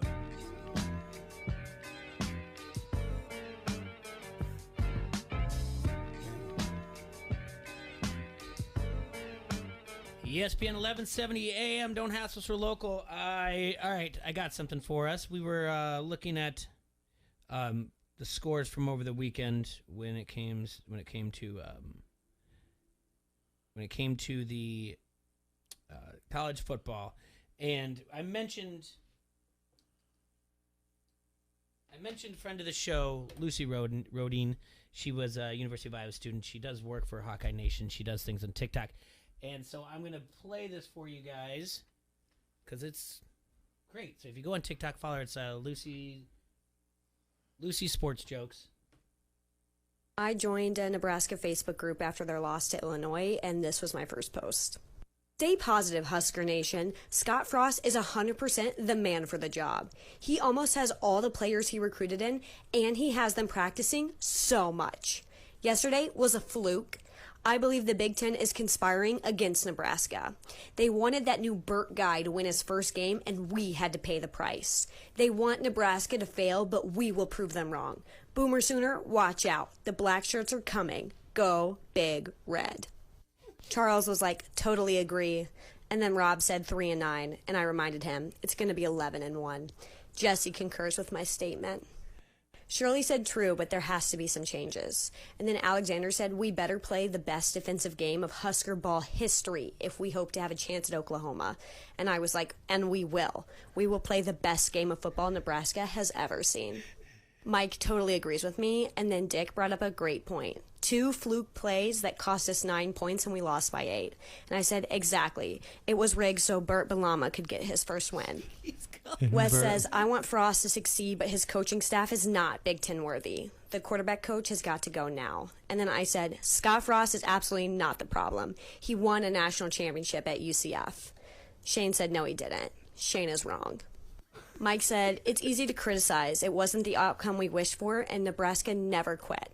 They never quit playing down 30-9. They kept playing. That's a good point. Carol 100% believes in Scott Frost. Me too. And then Sherry said, champions keep playing until they get it right. That is so true. I joined. That's what she did or whatever. Champions keep playing until they get it right. So eventually, they eventually took it. They took it down. Whatever. Else. Well, once you went viral, they had to take it down. On her Twitter, and again, that's at Lucy Rodine. She was talking about how she did it, and she was like, "Yeah, they took it down," and all this, and then she would just say things back like, "He's better than," and then she would write like Petras, but spell it wrong, and do all, and people like it, and it's crazy, like the Nebraska thing. And we talked about when Adam called in, if Oklahoma isn't careful, the same thing could kind of happen to him as well. But not good. I know there's Nebraska fans in the Quad Cities. I just 6. Yeah, I don't know why. Yeah, but or where. Yeah, but moved to the other side of the state already. Yeah, but this weekend it's Iowa, Indiana, then Iowa State. And we'll see how Iowa State looks against UNI this weekend. Looking at Iowa's schedule this year, like we said, they open up with Indiana on September 4th, then they go to Iowa State on 9/11. Kent State will come to Iowa on the 18th, and Colorado State the 25th. Going into October, Hawkeyes go to Maryland, and that's a 7 o'clock game. And then host Penn State and Purdue. That Maryland game's a Friday night game, by the way. Then they're at Wisconsin, at Northwestern, home against Minnesota, home against Illinois. Then they're at Nebraska for another Friday game. Looks like undefeated season to me, don't you think? Undefeated. Or do we sound like those Nebraska that's fans exactly what it was. Yeah. Not a loss on the schedule. Does it? I don't believe so. Yeah. Just real quick, looking at Indiana's schedule, number 17 Indiana preseason. Like I said, at the Hawkeyes. Then they play host to Idaho and Cincinnati. Then at Western Kentucky, at Penn State, Michigan State at home, Ohio State at home, at Maryland, at Michigan, Rutgers, Minnesota, and at Purdue. Last year in the Big Ten Saints West Division, Northwestern went 6-1. Iowa went 6-2 after they lost their first 2. Then they won 6 straight. Ohio State went 5-0. Indiana was 6-1 last week. That's last year. That's why everyone's so big on them, doing what they did last year. But yeah, I'm excited for college football. I have I got tickets for the first game. Yeah, you're going Saturday. Yeah, my buddy said that he has to go out of town and he can't be at the game. He can't no use pints his tickets. then, huh? Just not gonna hang out at Pints. I'm not going to. No. So I'm gonna head up to the game for that. So that should be a lot of fun. I I enjoy Kinnick. I'm not going up there. I don't have the intention of doing like any tailgating or anything like that. I think I might take my son. So getting in and out is going to be a problem. But yeah, that's the only thing. I don't really I'm like, what am I going to do? Like, am I going to park down by like Old Chicago and have my son walk all that way? Or maybe even park further out and call it an Uber. I don't know. Yeah, or you can take the bus if you park on the other side of, they're kind of downtown. Yeah. You can hop on that little I don't trolley like bus. parking downtown. I always feel like I'm going to get a ticket. I don't even know. That's how old I am. Don't they have that parking lots, though? Like, not just downtown, but like the side parking lots? I'll have to look at it. They don't have that train anymore. Nope, that train's done. Yeah. I used to park in Corville. Hop on that. Have a good old time. Hit the tailgates. But, yeah, I'm excited. Especially the season opener. I always enjoy that at Kinnick. So, and I'm hoping that it catches more of a buzz. My son's still really into baseball right now. Mm-hmm. I don't know if I told you this or not, but he's been playing flag football. Oh, this is a fun segment we used to have. We're going to bring it back right now. He's got a game tonight. Okay. Let's play the over-under on beef. His lines. Okay. Touchdown scored and flags pulled. All right. Okay? Uh-huh. I'm going to give you the over-under. All right. You tell me which one you want to get. You tell me which way, over-under. Touchdown scored, 0.5. Over. He's getting a touchdown tonight. He gets in the end zone tonight. Flags pulled. What's the over-under? 1.5. Under. He's not aggressive. We got to change this. Yeah. I feel like, he just... We have this thing that goes on in my house. See, my daughter likes to tease my son. She's older. She gives him a hard time. The kid can't even breathe correctly around her. She just is right up his ass. Well, that's how no big matter sisters what. are supposed to be. So, see, he's got baseball, and they practice twice a week. But then I signed him up for soccer and for flag football. It's a lot, really. I mean, really, Friday's his only day off. I don't care. When it was even kind of thought of like, well, maybe he should take one off, I finally put my foot down and said, no. The plan is he's going to kick. He's going to be a kicker. This isn't anything type of thing where I'm living vicariously. I just want him to play football, and I feel like I'm protecting him if we worry about concussions. Uh-huh. So go kick, Yeah. right? So he's got to play soccer, and he's got to do this. This has been since he was little. This is a plan. I don't know. The worst part about it is when I talk about it, and he's really into baseball now, which is great. Out of all of them, when I finally talked to him, I'm like, listen, you looking at it now, if you continue this, if you want, you could be a 4-sport athlete in high school. And he's like, huh? And then I tried to explain the seasons. And I was like, realistically, though, the one sport that I see you probably dropping is wrestling. And that's my favorite sport. If anything where I'm going to be over the top, you're going to be a wrestler. So I'm not letting him not play soccer, and he's going to play flag football because he's got to learn the game. But my daughter can't help but just make fun of the kickers and just say how dumb it is. Like, we're at the game on Friday night, and she's like, so they just kick? And I'm like, they just kick. And she's like, why is everyone else doing all these warm-ups? Like, the receivers are practicing one-hand catch, D-backs are running backwards, defense and offensive line are blocking each other, and these guys are just kicking. And I'm like, because they can just kick. That's what they need to do. That's what's perfect about it. Ben doesn't really have to do anything. Look at all that. These guys, look at them sweating. These guys are just kicking.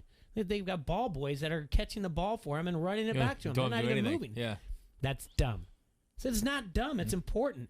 It's dumb. I said, Sophie, the kicking game is so important to everything to do with football. You have to have a good kicker. Speaking of, by the way, Urbandale missed 3 field goals and an extra point. So they probably realistically could have won 23-3. Did you get that point across? No, because she was off running the hill, and I couldn't be like, see? Yeah. She would have said that's dumb anyway. So I have her, because then Ben's sitting there, and all he can hear is how dumb it is. And I'm like, shut up. It's not dumb. It's important. He's going to be a kicker, and this time next year, I'm going to make, by next year or the year after, he's going to be sending off in the summer to some kicking camp. She's like, well, that's dumb too. I'm like, knock it off. Yeah. I think it's a good plan. Yeah. That's what I think. But no, you're absolutely right. Keep him out of the concussion things. But I need him to be aggressive on the football here. I want him to hit the over. I'm realistic that he's going to hit he just one doesn't. touchdown. Huh? One touchdown. That one I see happening more than the two flags pulled, to be honest with you, because he's a little bit older, but he's just not understanding. Like, he's getting close though. I think I know he got in last year, or maybe it's just a 2-point conversion, But I know he got in last year at one during the game. So, but I was thinking about this. I do not know how to coach flag football or how to get him to be aggressive. Are you the coach? No, Okay. but I mean, at least I can tell him, like, hey, man, like, when they juke you, don't pay attention to their feet or their shoulders. Pay attention to their hips, because those are one things that kind of stay still. I'm like, he's still gonna fall for it. What am I gonna do? Run around the backyard with white socks hanging off to the side and be like, now pull these? Might be what you need to do. Maybe. Yeah. But I just tell him be aggressive. He's like, yeah, whatever. I don't know. I give it. He's not understanding why I'm like, you gave up containment on the end there, and he's like, huh? What does that mean? So shut up. I'm like, all he does is come walking up the hill afterwards. I suck at flag football. I'm like, no, you're great. But yeah, I think that's a good. I think that's a good over under 0.5 a touchdown and then 1.5 flags pulled. So, but it's again, it's fun just to be out there and have him playing stuff. Is too much time these days where you look over and they're on screens and you're like, Jesus. Go outside, go ride your bike, go do anything but this, So as long as I keep him active, then I feel like he can argue for his case to be like, I need to do this. I just need some time off or anything like that. Maybe he's getting his outside time, then you can give him screen time too. That's right. You gotta dangle that carrot. See, Adrian, you get it. You're gonna be a heck of a father. You gotta dangle the carrot. You gotta be like, hey, after this, screen time, buddy. Yep. You just keep after it. YouTube. Yeah, don't give me any trouble whatsoever. I said I wanted to look at this up, but now that we're talking about the Iowa Hawkeyes, I want to take a look at some NCAA lines here for week 1. Why is it always like when I'm on the radio, though, at this one moment, that's when that spin wheels thing starts coming for the internet when I want to do it? Yeah, it's always like right here at this time when I'm looking something up, so it makes me so happy when it happens. All right. NCAA game lines. All right. You just want to look at the top 25? Yeah, give me Iowa, Indiana right now. Iowa, Indiana's. I got on ESPN. Iowa -3.5. That's what I see. One I'm kind of looking at a little bit here. I feel like it's a little low. Ohio State -14 at Minnesota. At Minnesota. What do we? Huh. I wonder how far that line's going to move before the game. That game's going to be on Thursday night. Yep. 7 o'clock. Ohio State -14 at Minnesota. That's an interesting. I like Ohio State there. Yeah. Yeah, I like Ohio State there. Quite a bit. That's on Thursday. Yeah, I like that. Because we get to do that fun thing where do a little parlay or a teaser and then turn that into see what happens on Thursday. Then on Friday night, you got North Carolina at Virginia Tech. Old Dominion at the band, by the way. Was heck of a band, that Old Dominion. Didn't you see them in concert? I did. Yeah, look at you. Now they're taking their show on the road to play Wake Forest. They're only getting 31.5 points there. Athletes. Yeah, Duke at Charlotte. And then Michigan State and Northwestern. Northwestern's favored by 3. I wonder if that Old Dominion, if they have anything to do with that, like the school, reason what's their name. It's a good question. Let's see. Is there anything else on Saturday? Wisconsin and Penn State come out firing right away at 11 o'clock on Saturday morning. Wisconsin's -4.5. Oregon, Fresno State. Oregon's got 20.5 there. There's a Sunday game, Notre Dame and Florida State. Woo! They usually do that. There'll be a Sunday game and then there'll be a Monday game. Yeah, that first week just because of that. That Louisville, Mississippi one doesn't move the needle for Monday night for me, but that Florida State Notre Dame one's really good. Is there anyone else out there? LSU and UCLA. That's going to be looks like 7:30 at night on Saturday night. If Texas loses to the Louisiana Raging Cajuns the first week, does the SEC tell them we don't want them? You can They're stay only over there. 8-point favorites. Huh. Who is Clemson playing? That's going to be one. Is it? They have a bye week. Get out. No, they got Georgia. Really? Yeah, that's good. Look at that game coming right out of the gate. Oh, it is. Yeah. -3, Wow. Clemson versus Georgia. It's possible. That's top 5, right? Top 6. 2 teams in the top 5, top 6. That's your highlight game right there. 6:30 kickoff. Yeah. That'd be talk of the weekend right there. Huh? That'd be a talk of the weekend. I guess you got Alabama, Miami if you really want to look at it a little bit. Well, every time game. I talk about Miami, I get in trouble. I'm not a big Miami Hurricanes backer at all. So 18.5 on the road. Miami's 18.5 point dogs hosting Bama at home. Yeah. I will say this though about the University of Miami. I like their logo. Urbandale used it. I like it. The logo's cool. The color scheme works together pretty well. Orange and green. Yeah, it does. That's a good question though. That orange and green does work, and I don't mind it at all. Obviously my favorite two colors are the black and yellow together, but I don't mind that look. I'm actually okay with green and yellow. Packers. Then the orange and navy blue thing got used way too much in the late 90s and early 2000s, and too many like baseball and soccer teams were using it. Every slow pitch softball team out there. Yeah, and then now it's that Miami. Our fast pitch team did. All the colors that slow pitch softball players are using now is that Miami Heat, that baby blue and that pink. Yeah, that's a big kick this year. That's the rage. Yeah. Yeah, and I don't mind that. I don't mind the Chargers baby blue, powder blue thing, whatever. So, well, Iowa minus 3.5. I wonder where they got the hook from there. And it's on ESPN too. I understand Elite Sportsbook one. I'm surprised Elite's not up to 4, to be honest with you, just because they know people will bet Iowa. Mm-hmm. So I'm really surprised that it's matched that. And I mean, this is really all about being Iowa's at home. Mm-hmm. Don't lose a lot of home openers. It's going to be tough. It would not feel good to start out 0-1 this weekend. No, because then you're looking at Iowa State too, and that Iowa State game. And I guess I want to, before we go to break here, the Iowa State game. No disrespect to Iowa State, I'm just not that big of a fan of theirs. It's one of those games that it's like it makes me feel uneasy every year, because as an Iowa fan growing up, you're just expected to beat Iowa State. And if you lose, you just know you're going to have to hear about it all year long. Yep. So it's just kind of annoying. You're just kind of like, I just don't want to hear about it. I did get me a Beat State shirt the other day, too. When you were up there? Yeah. There you go. So, but you know what? Just listening to the Iowa State fans until next year is not going to be any fun whatsoever. No. And that's just the worst part about it. You want to win that game every year. Because then you also have that, and you don't want us in your alliance, but look at that, we beat you, that type of thing. There's all these little storylines. I like how they tried to get loud last year after they beat Oklahoma, and it's like, we still beat you. Yeah. Or was it 2 years ago? It was 2 years ago. That, remember the punt went off the guy's chest? Yeah. Yeah, they had that game pretty much locked until that happened.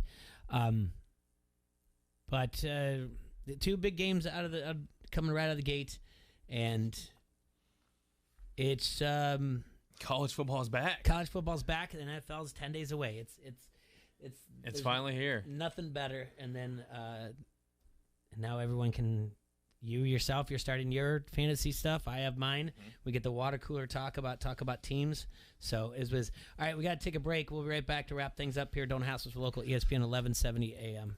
This is Len Casper, the voice of the Chicago White Sox. You're listening to Don't Hassle Us, We're Local on ESPN 1170. At the pool, doing some grilling, on a road trip. Take your sports leader wherever you go this summer. Download the ESPN 1170 app today.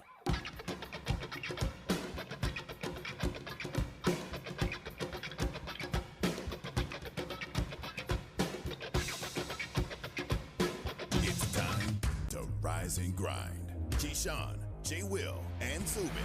Julio Jones does move on. He will be with the Tennessee Titans. And Key, you were shooting it down, saying it's not a good fit. You're looking at him and you're saying production is going to come because they're going to throw the ball. They're not going to change their style. They've gone to the AFC Championship game, a couple playoff appearances on the backs of that running back in Derrick Henry. You think about the philosophy and style that Vrabel wants to play. They want to be big up front. They want to run the football. So you trade for Julio Jones When many people think Julio Jones is on the way backside of his career based on injuries, but I don't necessarily like it for Julio, and I don't know what to make of it for the Titans because of the style of play. They're not going to be the Seattle Seahawks, the New England Patriots, the Kansas City Chiefs. They're not going to do that. Keyshawn, J. Will, and Zubin.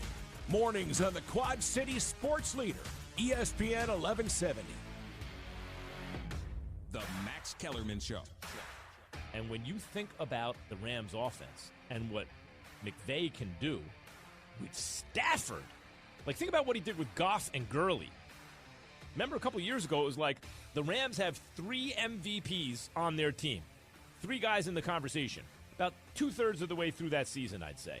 The Rams offense has not been the same since. And going into this season, I thought, you know what? They got Cam Akers now. Since week 11 of last season, including the playoffs, Akers is number 1 in rushing yards, scrimmage yards, and scrimmage touchdowns on the Rams.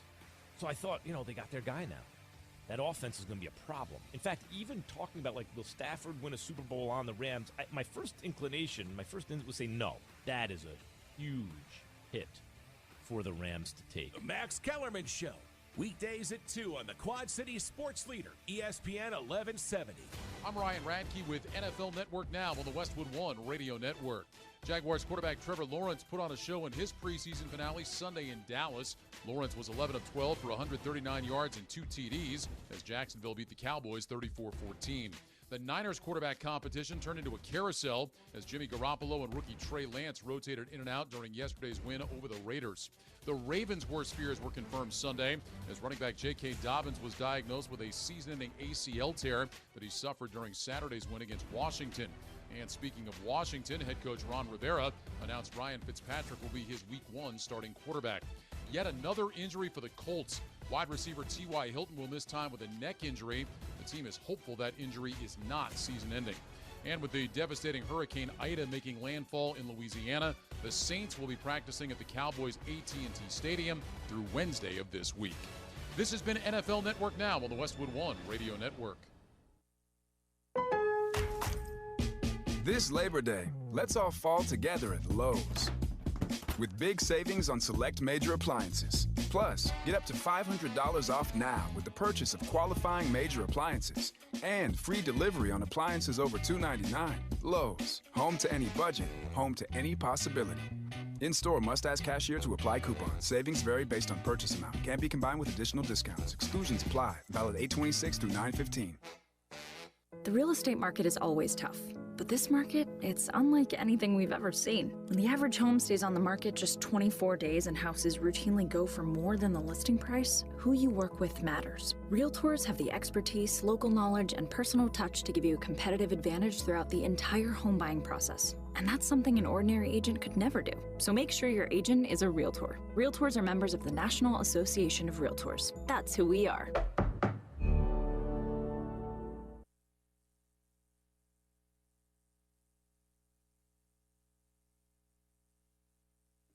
Hi, this is Derek. And this is Skip. We are the twins from Arbar Davenport. And you are listening to Don't Hassle Us, We're Local. On ESPN 1170 AM. It's time to play the game. Time to play the game.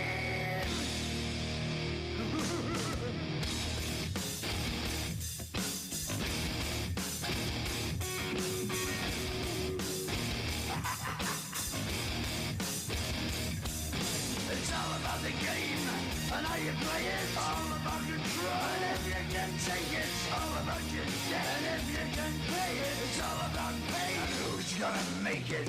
All right, we're back here. It's been 11:70 a.m. Beautiful day out there. So I want to remind you, if you're gonna skip out of work a little early today, go out to Hidden Hills Golf Course at 4335 Indiana Avenue in Bettendorf, Iowa. That's just north of the TBK complex. Call out there 563-332-5616. Or go to hiddenhills-golf.com. Check out what's going on. And next weekend, I think we talked to Mike, and he's got a few more spots left in their Labor Day tournament. That's going to be a shotgun start on Monday at 8 o'clock. So you can go ahead and check that out. That's at Hidden Hills Golf Course, just north of the TBK complex there. So Yeah, we were talking a little bit about golf earlier. You saw that thing on Facebook, like, yeah, just a reminder, everybody hates everybody in the golf world all of a sudden, which, all right, I like it for golf. Yeah. If we have drama, Rivals? I don't like it if we're going to be thin-skinned and get worried about what people are saying to us or whatever else. Like, that's the type of thing. You just got to, I don't know. We talked a lot about it in the first hour, and Bryson DeChambeau's just really got to get a little bit tougher skin. That's all it is. And I think, I just think a lot of it is like if Scott Frost gets criticized, he kind of takes offense to it. Like we talked to Emily Van Buskirk. He said, do you have a mantra? That wasn't anything. He just really seemed mad about the question. And he doesn't like to take, and anytime he's taken an L, he's never said, I need to be a better coach. He just said, like, he blamed the clapping on the sidelines. He blamed it for Iowa. He says things about, wearing hoodies or whatever else. You got to, if the beat writers say something, you've got to answer it. And yeah, you can get a little flippant. You can get short with them. And you can not like them or whatever else, but you can't be so offended by it. And we're in a society that it's just like, you can't say that. Like, yeah, you can. I mean, people are saying these things. I said it to you before, and I forgot to ask Tom. I'll make sure we'll get Cakered on one more time to do a preview. I want to know what the Civil War will be for Iowa fans this year. What are they going to argue with each other about on social media? It's usually about Coach Ferentz and how much he is getting paid, and then it's usually the quarterback. But there could be other things I don't know. So, but it just eventually, it just seems like they're, you have that. No, you can't do that. I mean, I don't know. Baez. That's not. Do you think he was trying to get the team together to rally around him and do the same thing? Because like sometimes you'll get there and you'll see him like get into like sliding to second base and double the hard way, and they'll look in the dugout and they'll do something like put up antlers, or they'll do something else, and then the dugout does it back. It's some type of a signal that they have for some reason, just because. And I thought about that. Do you think he thought that was going to be the rallying thing for the? I don't think so. I don't know what this is. This just seems so far left of that. Like, when was this ever going to be a good idea? Yeah, we really thought that this was going to be a good idea at any point. Both of them, Lindor too. Yes, and I get their buddy, and they both probably play with a lot of charismatic. Than other players on their team, or they're more charismatic than other players on their team, but I just don't see where this was ever a good idea. Don't boo your fans back. Put your hand out. Like, I can, I hear you. Like, do something different like that. Don't put thumbs down to your fan base. Yeah. I don't care how, and to be dead honest, at the end of the day, it's your fault they're even booing you. I mean, like, it's not. And he doubled down. He's like, if you're gonna, he wasn't going. He's never been booed before. You can't tell me Javi Baez hasn't never been booed before. And I know he plays off that energy, and how they said he had that down year a little bit last year, like where there was no fans, and because he didn't have all that energy that the fans brought. But I mean, still, you're some energy even being booed. You got to be able to feel right. And I hate to do this, but I would feel like I would hear this type of like backlash or criticism of fans or the way they're treating them more from an NBA player than anything else. Mm-hmm. And I don't want the person who loves the NBA to be like, oh, whatever, you don't know what you're talking about because you don't really you don't follow basketball that much. But I could see him just be like, no, I'm not here for the fans. I play for me. And if I had, fans boo me because I do time management, then so be it. I don't care. Mm-hmm. But I mean, again, you're right to do the ear thing, but why? Because it says, and then you don't have to do it in a negative way back. Mm-hmm. I'm just letting you know I hear the boos, and we're trying to get there, and I want to hear them because it's going to motivate us and our team. And you can have your inside joke and be like you're the bad guy of wrestling that you're like, let me hear it, I don't care, loud or whatever else. But you can have your joke and you can say like, yeah, they're booing. We hear your boos, and we want the boos to change the cheer, so we're gonna listen to you. But he just came out, and I don't know if putting a kid on your lap was gonna make it to like, oh, he's a really good dude. Like he just cares too much. I love that. Well, I wear my. Here's when it comes down to when these people do this and they get called out on their behavior because they can't handle being criticized or whatever else, and they act childish, and then they say things like, well, I wear my emotions on my sleeve. No. That's an excuse to just act like an a-hole, period. If anybody ever says at any point, and you know you've gotten some type of exchange, be it heated or not, but it could be verbally, and someone kind of acts in a way where it's kind of like childish or immature, and you're like, are you okay? Like, you just can't say it, and they're like, yeah, I know I got a little heated there, but I just wear my emotions on my sleeve. That's your excuse to be like, no, just say I was an a-hole. Yeah. That's what it is. And I think he's going to get to that part where he's just like, I just care so much about the game. And he tried to. I care about the fans, and they motivate me. And then he's like, but you have to understand, we win as a team, a fan base, and we lose as a fan base. And Bryson doesn't have any fans. He's just a baby. So, there's a thing on here that Iowa Hawkeyes landed 10 on Facebook shared about Paul Feinbaum ripping Nebraska.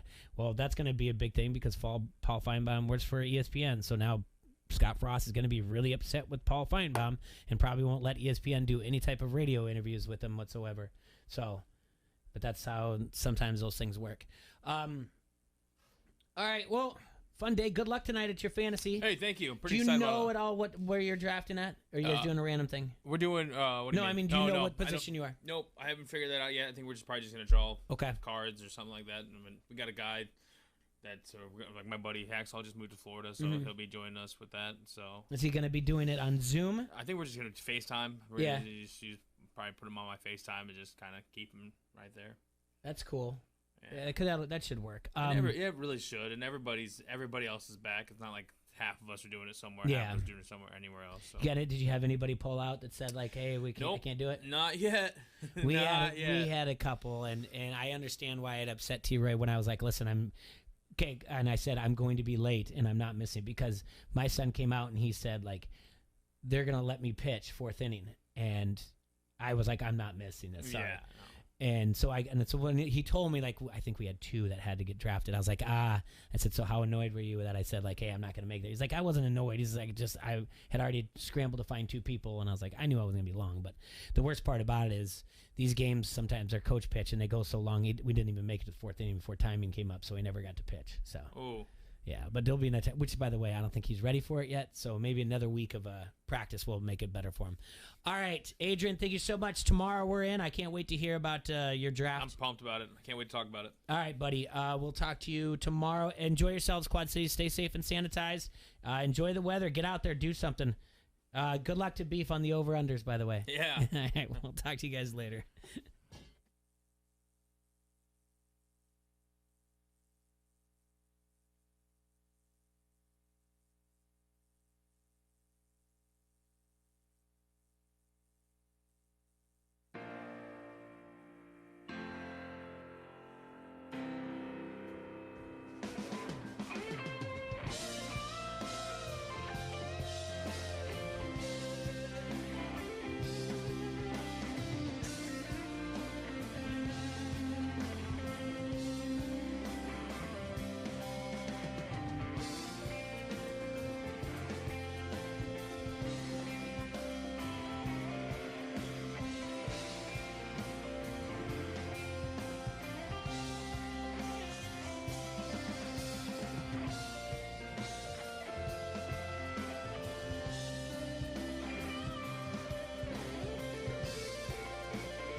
From the Vegas Gaming Cafe, this is the Quad Cities sports leader, ESPN 1170 AM, KBLB Davenport, a Town Square media station.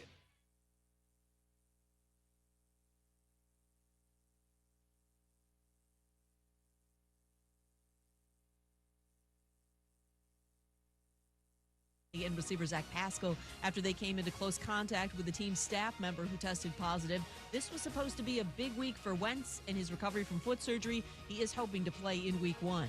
Patriots coach Bill Belichick still not ready to tip his hand whether Cam Newton or Mac Jones will be his starting quarterback week 1. His answer to QB questions today: they'll do what's in the best interests of the team. If Jones starts, New England becomes one of the AFC's elites, believes ESPN's Dan Orlovsky. It's about ball distribution at the quarterback. It's about ownership at the line of scrimmage. It's about being completion driven. It's about playing a disciplined style of football for 4 quarters over the course of a 16 or now 17 game season. That's exactly who Mac Jones is as a quarterback. He's the best quarterback on the team now. The Saints back at work today at their temporary home in Arlington, Texas, after the devastating effects of Hurricane Ida on southern Louisiana. The status of their September 12th home opener against the Packers is not yet known. ESPN's Adam Rittenberg reporting Saturday's Oklahoma-Tulane game will not be played in New Orleans because of the aftermath of Ida. There are contingency plans to play the game at second-ranked Oklahoma.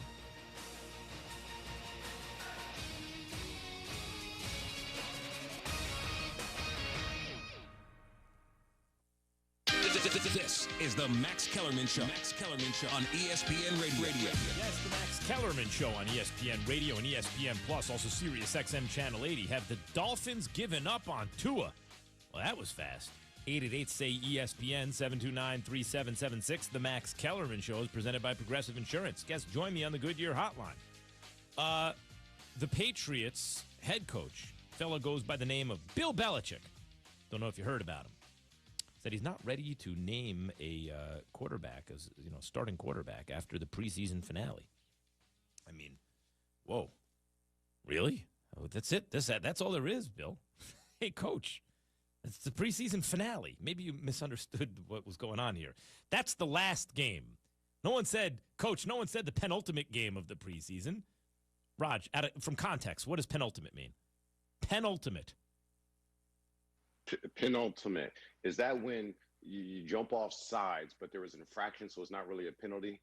No, it's actually one of those pens that has the red, the green, the yellow, the black, right, and the different colors. That's those. The ultimate pen, also called a penultimate. Penultimate means second to last.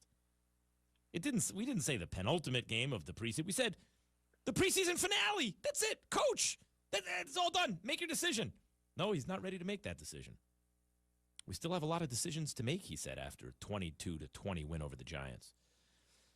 Cam started on Sunday, played 2 series, all with the starters, and then Mac Jones relieved him, played deep into the third quarter, all with the backups. Coach, what do what's the choice going to be here at quarterback? We got a season starting pretty soon. Do you feel like you need to make a decision soon because the style of the 2 players is fairly different? I feel like whatever we do in the next couple days, like every day, should be what's best for our football team, and that's what we're going to try to do.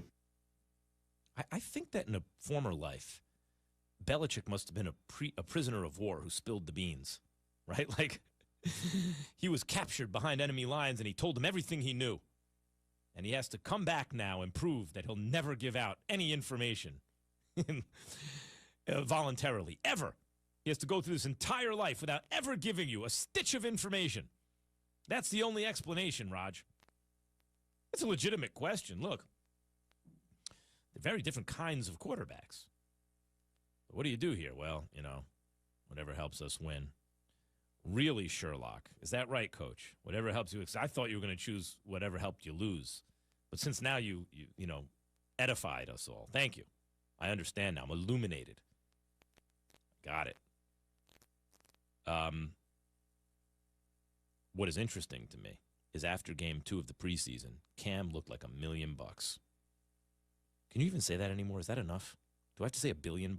When is that expression going to? Like dollars to donuts? I'll bet you dollars to donuts. That's because back then donuts cost 3 cents, whatever it was. So $1 to a donut, it's 30 times more expensive. But now, I don't know, donuts got to cost at least $1, right? Maybe more than $1. I don't know. I can't eat donuts. I can't get fat. Doesn't work anymore. We got to change that expression. Cam Newton looks like $1 million. If Cam Newton looked like $1 million, he'd take a huge pay cut, even on his veteran, even if you take the vet minimum, as a quarterback. Cam looked really, really, really good, I thought, game 2.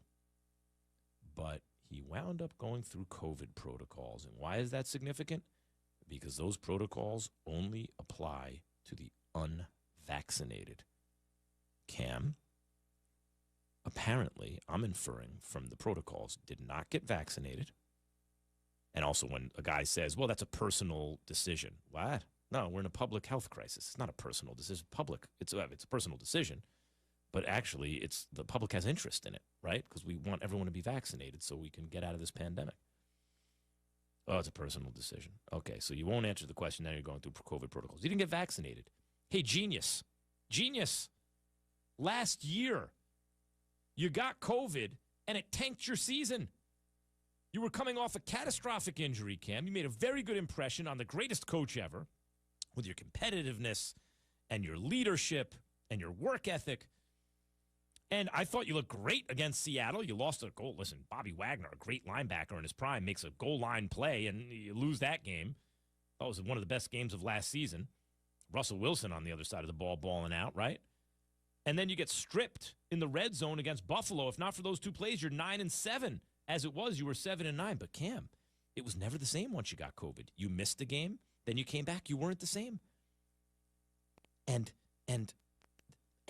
from that experience, you think, the whole world's like, please, let's get a vaccine to this thing. We can get out of this. And lo and behold, here's a vaccine. You know what? I'm gonna try to ride this one out. Okay, well, this is what happened. You left the door open, and it looks like Mac Jones walked through it. Mac Jones has looked very good, very good. He's the heir apparent. Eventually, the job is going to be his. I just think that with this roster and team ready to win, with the experience Cam Newton had last year, with the fact that he was having the best passing season of his career when he got hurt with Carolina, when you add all that up, I think the Patriots are a Super Bowl contender. I don't think they're going to get to a Super Bowl with a rookie quarterback. It's never happened before. It's not that it'll never happen, but it's never happened before. I don't think they get there with a rookie quarterback. Do I think they can get there with Cam? Yep, I do. I do think so. Would I pick them? No. I wouldn't pick them to get to the Super Bowl. But are they one of the 8 or 9 teams that I look at you go, yeah, they could get there? Yes, they are. Now, who do I believe they have a better chance to get to a Super Bowl with? A rookie or a former MVP, number 1 overall pick, who was having the best passing season of his career when last seen in a system he knew and was healthy? And then in a comeback year, no preseason, no practice, no receivers, no defense, new coach, and he got COVID, came 2 plays away from going 9-7? Yeah, I think Cam gives you the better chance right now. Before I get to the Niners, because I think the Niners with Garoppolo and Trey Lance are in a very similar situation. In both cases, I support the incumbent veteran quarterback who is a brand name guy whose brand has come to mean something I believe is under his actual value. The Cam Newton brand is devalued right now, below where it ought to be. You can buy low on Cam and make some money. Same thing with Jimmy G, in my opinion. Both rosters ready to compete for a Super Bowl. With neither roster would I trust a rookie quarterback to get me there. And in both cases, brand name quarterbacks who are better than their brand suggests right now, both Cam Newton and Jimmy G. They're winning quarterbacks. Okay. Tua's starting spot in Miami could be in jeopardy here. Brian Flores, a coach who, let's not forget, from the New York area, by the way, let's not forget, a couple years ago, Miami started so slow, we were asking, is this the worst team in the history of the NFL? Like, that question was being bandied about. Did they already quit on coach? No. Brian Flores turned that around. And they wound up with, last year they won 9 games with a no-name defense. And then they picked up Jalen Waddle in this year's draft. You throw a little 5-yard pass, he can take it to the house from anywhere. He's that kind of dynamic receiver. Brian Flores, no comment on Deshaun Watson. He's very confident in Tua Tagovailoa. This is according to Yahoo Sports. Now, this is what's significant. When Deshaun Watson first started beefing with the Texans, wanted to trade, I thought, okay, wait a minute. If you're beefing with Deshaun Watson, the irony, his reputation was so excellent that my feeling was, if you have a problem with Deshaun Watson, no one's looking at Deshaun Watson. They're looking at you. Deshaun Watson is what you wanted, representing your brand, your team, leading your team. And then the accusations started coming out from massage therapists that he met on Instagram. There's one. Well, listen, a lot of athletes are targets. They are. You don't want to doubt accusers, but there's a presumption of innocence. And the fact is, rich, famous athletes are targets. And a 2 came out, and then 3 came out. And I thought, well, I guess it's possible for I don't know, let's see what happens. Then 8, and then 12, and then 15. We're up to over 20 different accusers. Unless you believe in some vast conspiracy and well-coordinated conspiracy, where also, if you've heard any of these women speak, if you've seen any of them, they happen to find over 20 Academy Award-winning caliber actresses. No, I don't think so. It looks bad for Deshaun Watson at this moment. There's a presumption of innocence. He'll have his day in court, but it looks bad.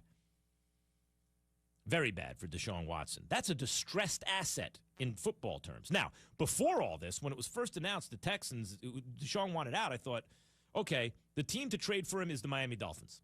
That makes the most sense. People were talking about other teams. I focused in on the Dolphins like a laser beam, Raj. Like one of those laser beams from Austin Powers that the Sharks wore on their hat when they were making fun of Goldfinger or whatever it was. Months ago you were on it. You said the Dolphins. That's right. And the reason I said the Dolphins is because the asking price would be astronomically high for a superstar quarterback in his prime, right? When has a guy like that ever been traded in the NFL? Ever? A superstar quarterback in his prime? Not a guy who might turn out to be, but a guy right now, one of the 5 best guys in football. He's available for a trade. It's going to take multiple firsts and all this stuff. And how do you do that and then still contend as a team? Because Deshaun doesn't want to go to some bum squad, right? He wants to go to a good team. Well, Miami, through some shrewd moves, trades and such, Micah Fitzpatrick and all this, had a lot of draft capital, even though they'd won 9 games with an excellent defense. So I thought, okay, 2 is worth the first-round pick, and you got multiple firsts, and you got multiple thirds and fourths and all this in the coming drafts. You can put together a great package and still have an excellent team around Watson in a warm-weather city with a national following, and you might win a Super Bowl. Got to do it. But they didn't, and they drafted guys, and they drafted Jalen Waddle. They used all the draft capital, and now they're talking to the Texans. Now, early reports were that this is what they were talking about, multiple firsts and blah, blah, blah. And I thought, when I saw that, I thought, well, wait a minute. This ain't about Deshaun. This is about a lack of confidence in Tua. Because if you believe in Tua, you're not making that deal. But now I find, Raj, put that back up on the screen, the details real quick. Now I find that according to Yahoo, the Dolphins balked at the asking price for Watson.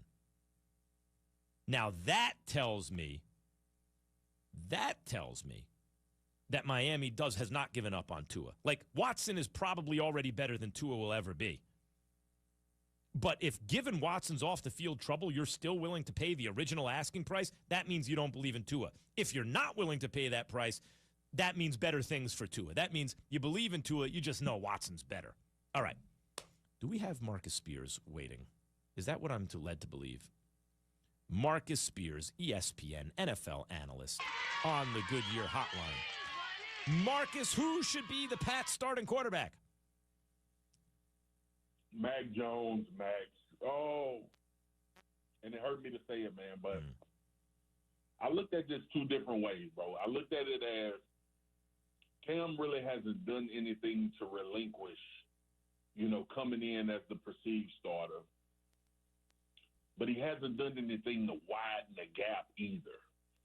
And I think when you get to that point, if you're looking at both of these guys, and then we basing it strictly off performance this preseason and practice, you would have loved for Cam to be able to separate himself from Mac Jones and make this an easy decision. I think the fact that we here today, without Belichick naming a starter, with all of the things that Cam went through last year, him having an off season this year and preparing, and when they go up to take Mac Jones 15, that's the eye on the future. And I just feel like it's not about what Cam did bad. It's about what Cam didn't do well enough to absolutely separate himself from Mac Jones and what Mac Jones' performance is. I see it a very different way, Marcus. I see it a very different way. First of all, they didn't move up. I mean, Mac Jones fell to them at 15. But this is how I see it. Mac Jones has been outstanding this preseason. Would you agree? for a rookie? Yeah. Outstanding. Yeah, absolutely. He hasn't locked up the job either. They got him at 15. When does Belichick ever draft a quarterback in the first round? It's never happened. Mm-hmm. They did it, got him at 15, and he has not taken the job from Cam necessarily. To me, that means Cam, whose brand has been devalued, I think beyond what is actually realistic. I thought, like, I keep reading and hearing about how in practice Mac Jones has looked better than Cam. Marcus, the best either one of them has looked was game 2 of the preseason, Cam Newton. That's the highest height I've seen either one of these guys reach, in my opinion, in this preseason. I don't know. With a roster that I think I can compete for a Super Bowl, this goes for them and the Niners. I'm starting the veteran. I could always go to the rookie if it doesn't work out. Why start the rookie? I hear you. I hear you. And it's an argument for both sides. And that's why I started this off by saying, for me, I had to shift the way I was thinking about it. And really, I've seen all these preseason games. I haven't seen where Cam has just separated himself from Mac Jones. Now, we can go with the notion that it's been pretty even along the way. I think Mac has had better moments than Cam in this preseason, but obviously he's played more, and he's had an opportunity to play against competition in some games where it's not going to be like the start day. And I get the whole idea about you can always go to the rookie if things don't work out. But I'm not going to be biased in how I'm feeling.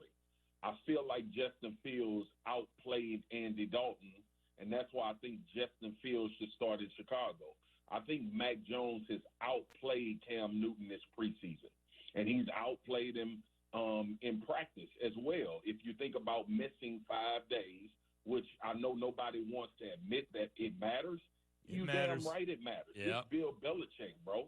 So I'm thinking about it in a different way. Like, my affinity for Cam and the emotional part of wanting to see him become a QB where he can go somewhere else and be QB1 has been in the way of me taking myself totally out of what I know about Cam, playing against him, understanding his talent. I had to remove all of that, Max. And the bottom line is, when you turn the tape on from preseason game 1 all the way through, and you may not see it this way, Mac Jones has outplayed Cam Newton in the preseason. Right, here's how I feel about all these rookies. And I've been on the record saying this could be, after one preseason game, I looked at these kids, these 5 guys, and I thought, this could be the greatest quarterback draft ever. It's possible. It's possible. All 5 could be long-time starters. It's possible. Right, okay. I wouldn't start a single one of them except Zach Wilson. Zach Wilson, I'm starting. And let me tell you why. Mm-hmm. Let's take it one at a time. Justin Fields has no offensive line. Justin Fields, I think, has a chance to be a great quarterback. I ain't risking that behind that offensive line as a rookie. Nope. Of course he's better than Andy Dalton. That's all right. I'll let Andy Dalton be a tackling dummy for a while. I wouldn't have traded Gardner Minshew. By the way, Trevor Lawrence better than Gardner Minshew. Played better in the preseason. I'm not risking Trevor Lawrence behind that offensive line. Nope. Sorry. I look at San Francisco and New England. They're ready to win now. I'm not trusting a rookie to win me a Super Bowl. But those other 2 guys have both been in Super Bowls. Garoppolo came 1 throw away from winning. Cam got there with an offense where he's the best running back and the tight end is his best receiver. I'll trust those guys with a team that's ready to win before a rookie. The only guy is Zach Wilson because they fixed the left side of the line and they have no one else, and he's excellent. Man, we don't have time to get in all this, but you know damn well in your heart of hearts Cam Newton ain't leading the New England Patriots to no Super Bowl. Don't get on the radio with that foolishness. I don't know that. Like, come on. Wait, why? Hold on, he's been in the Super Bowl before. Because what we've seen from Cam Newton doesn't tell you he's going to lead them to a Super Bowl. It does not. Now, he may have an epiphany this year, and he may become Cam Newton of old. But nothing about Cam Newton in the last 2 years tells you that he's going to lead a team to the Super Bowl. Oh, wait a minute. Nothing. Last year, he was in a brand-new situation off a catastrophic injury, no defense, no receivers, no practice, no preseason, 2 plays away from 9-7. I don't know that he's never going to – I don't know that I don't know that his best football's not in front of him. We disagree. Nothing about down on Cam. When I'm looking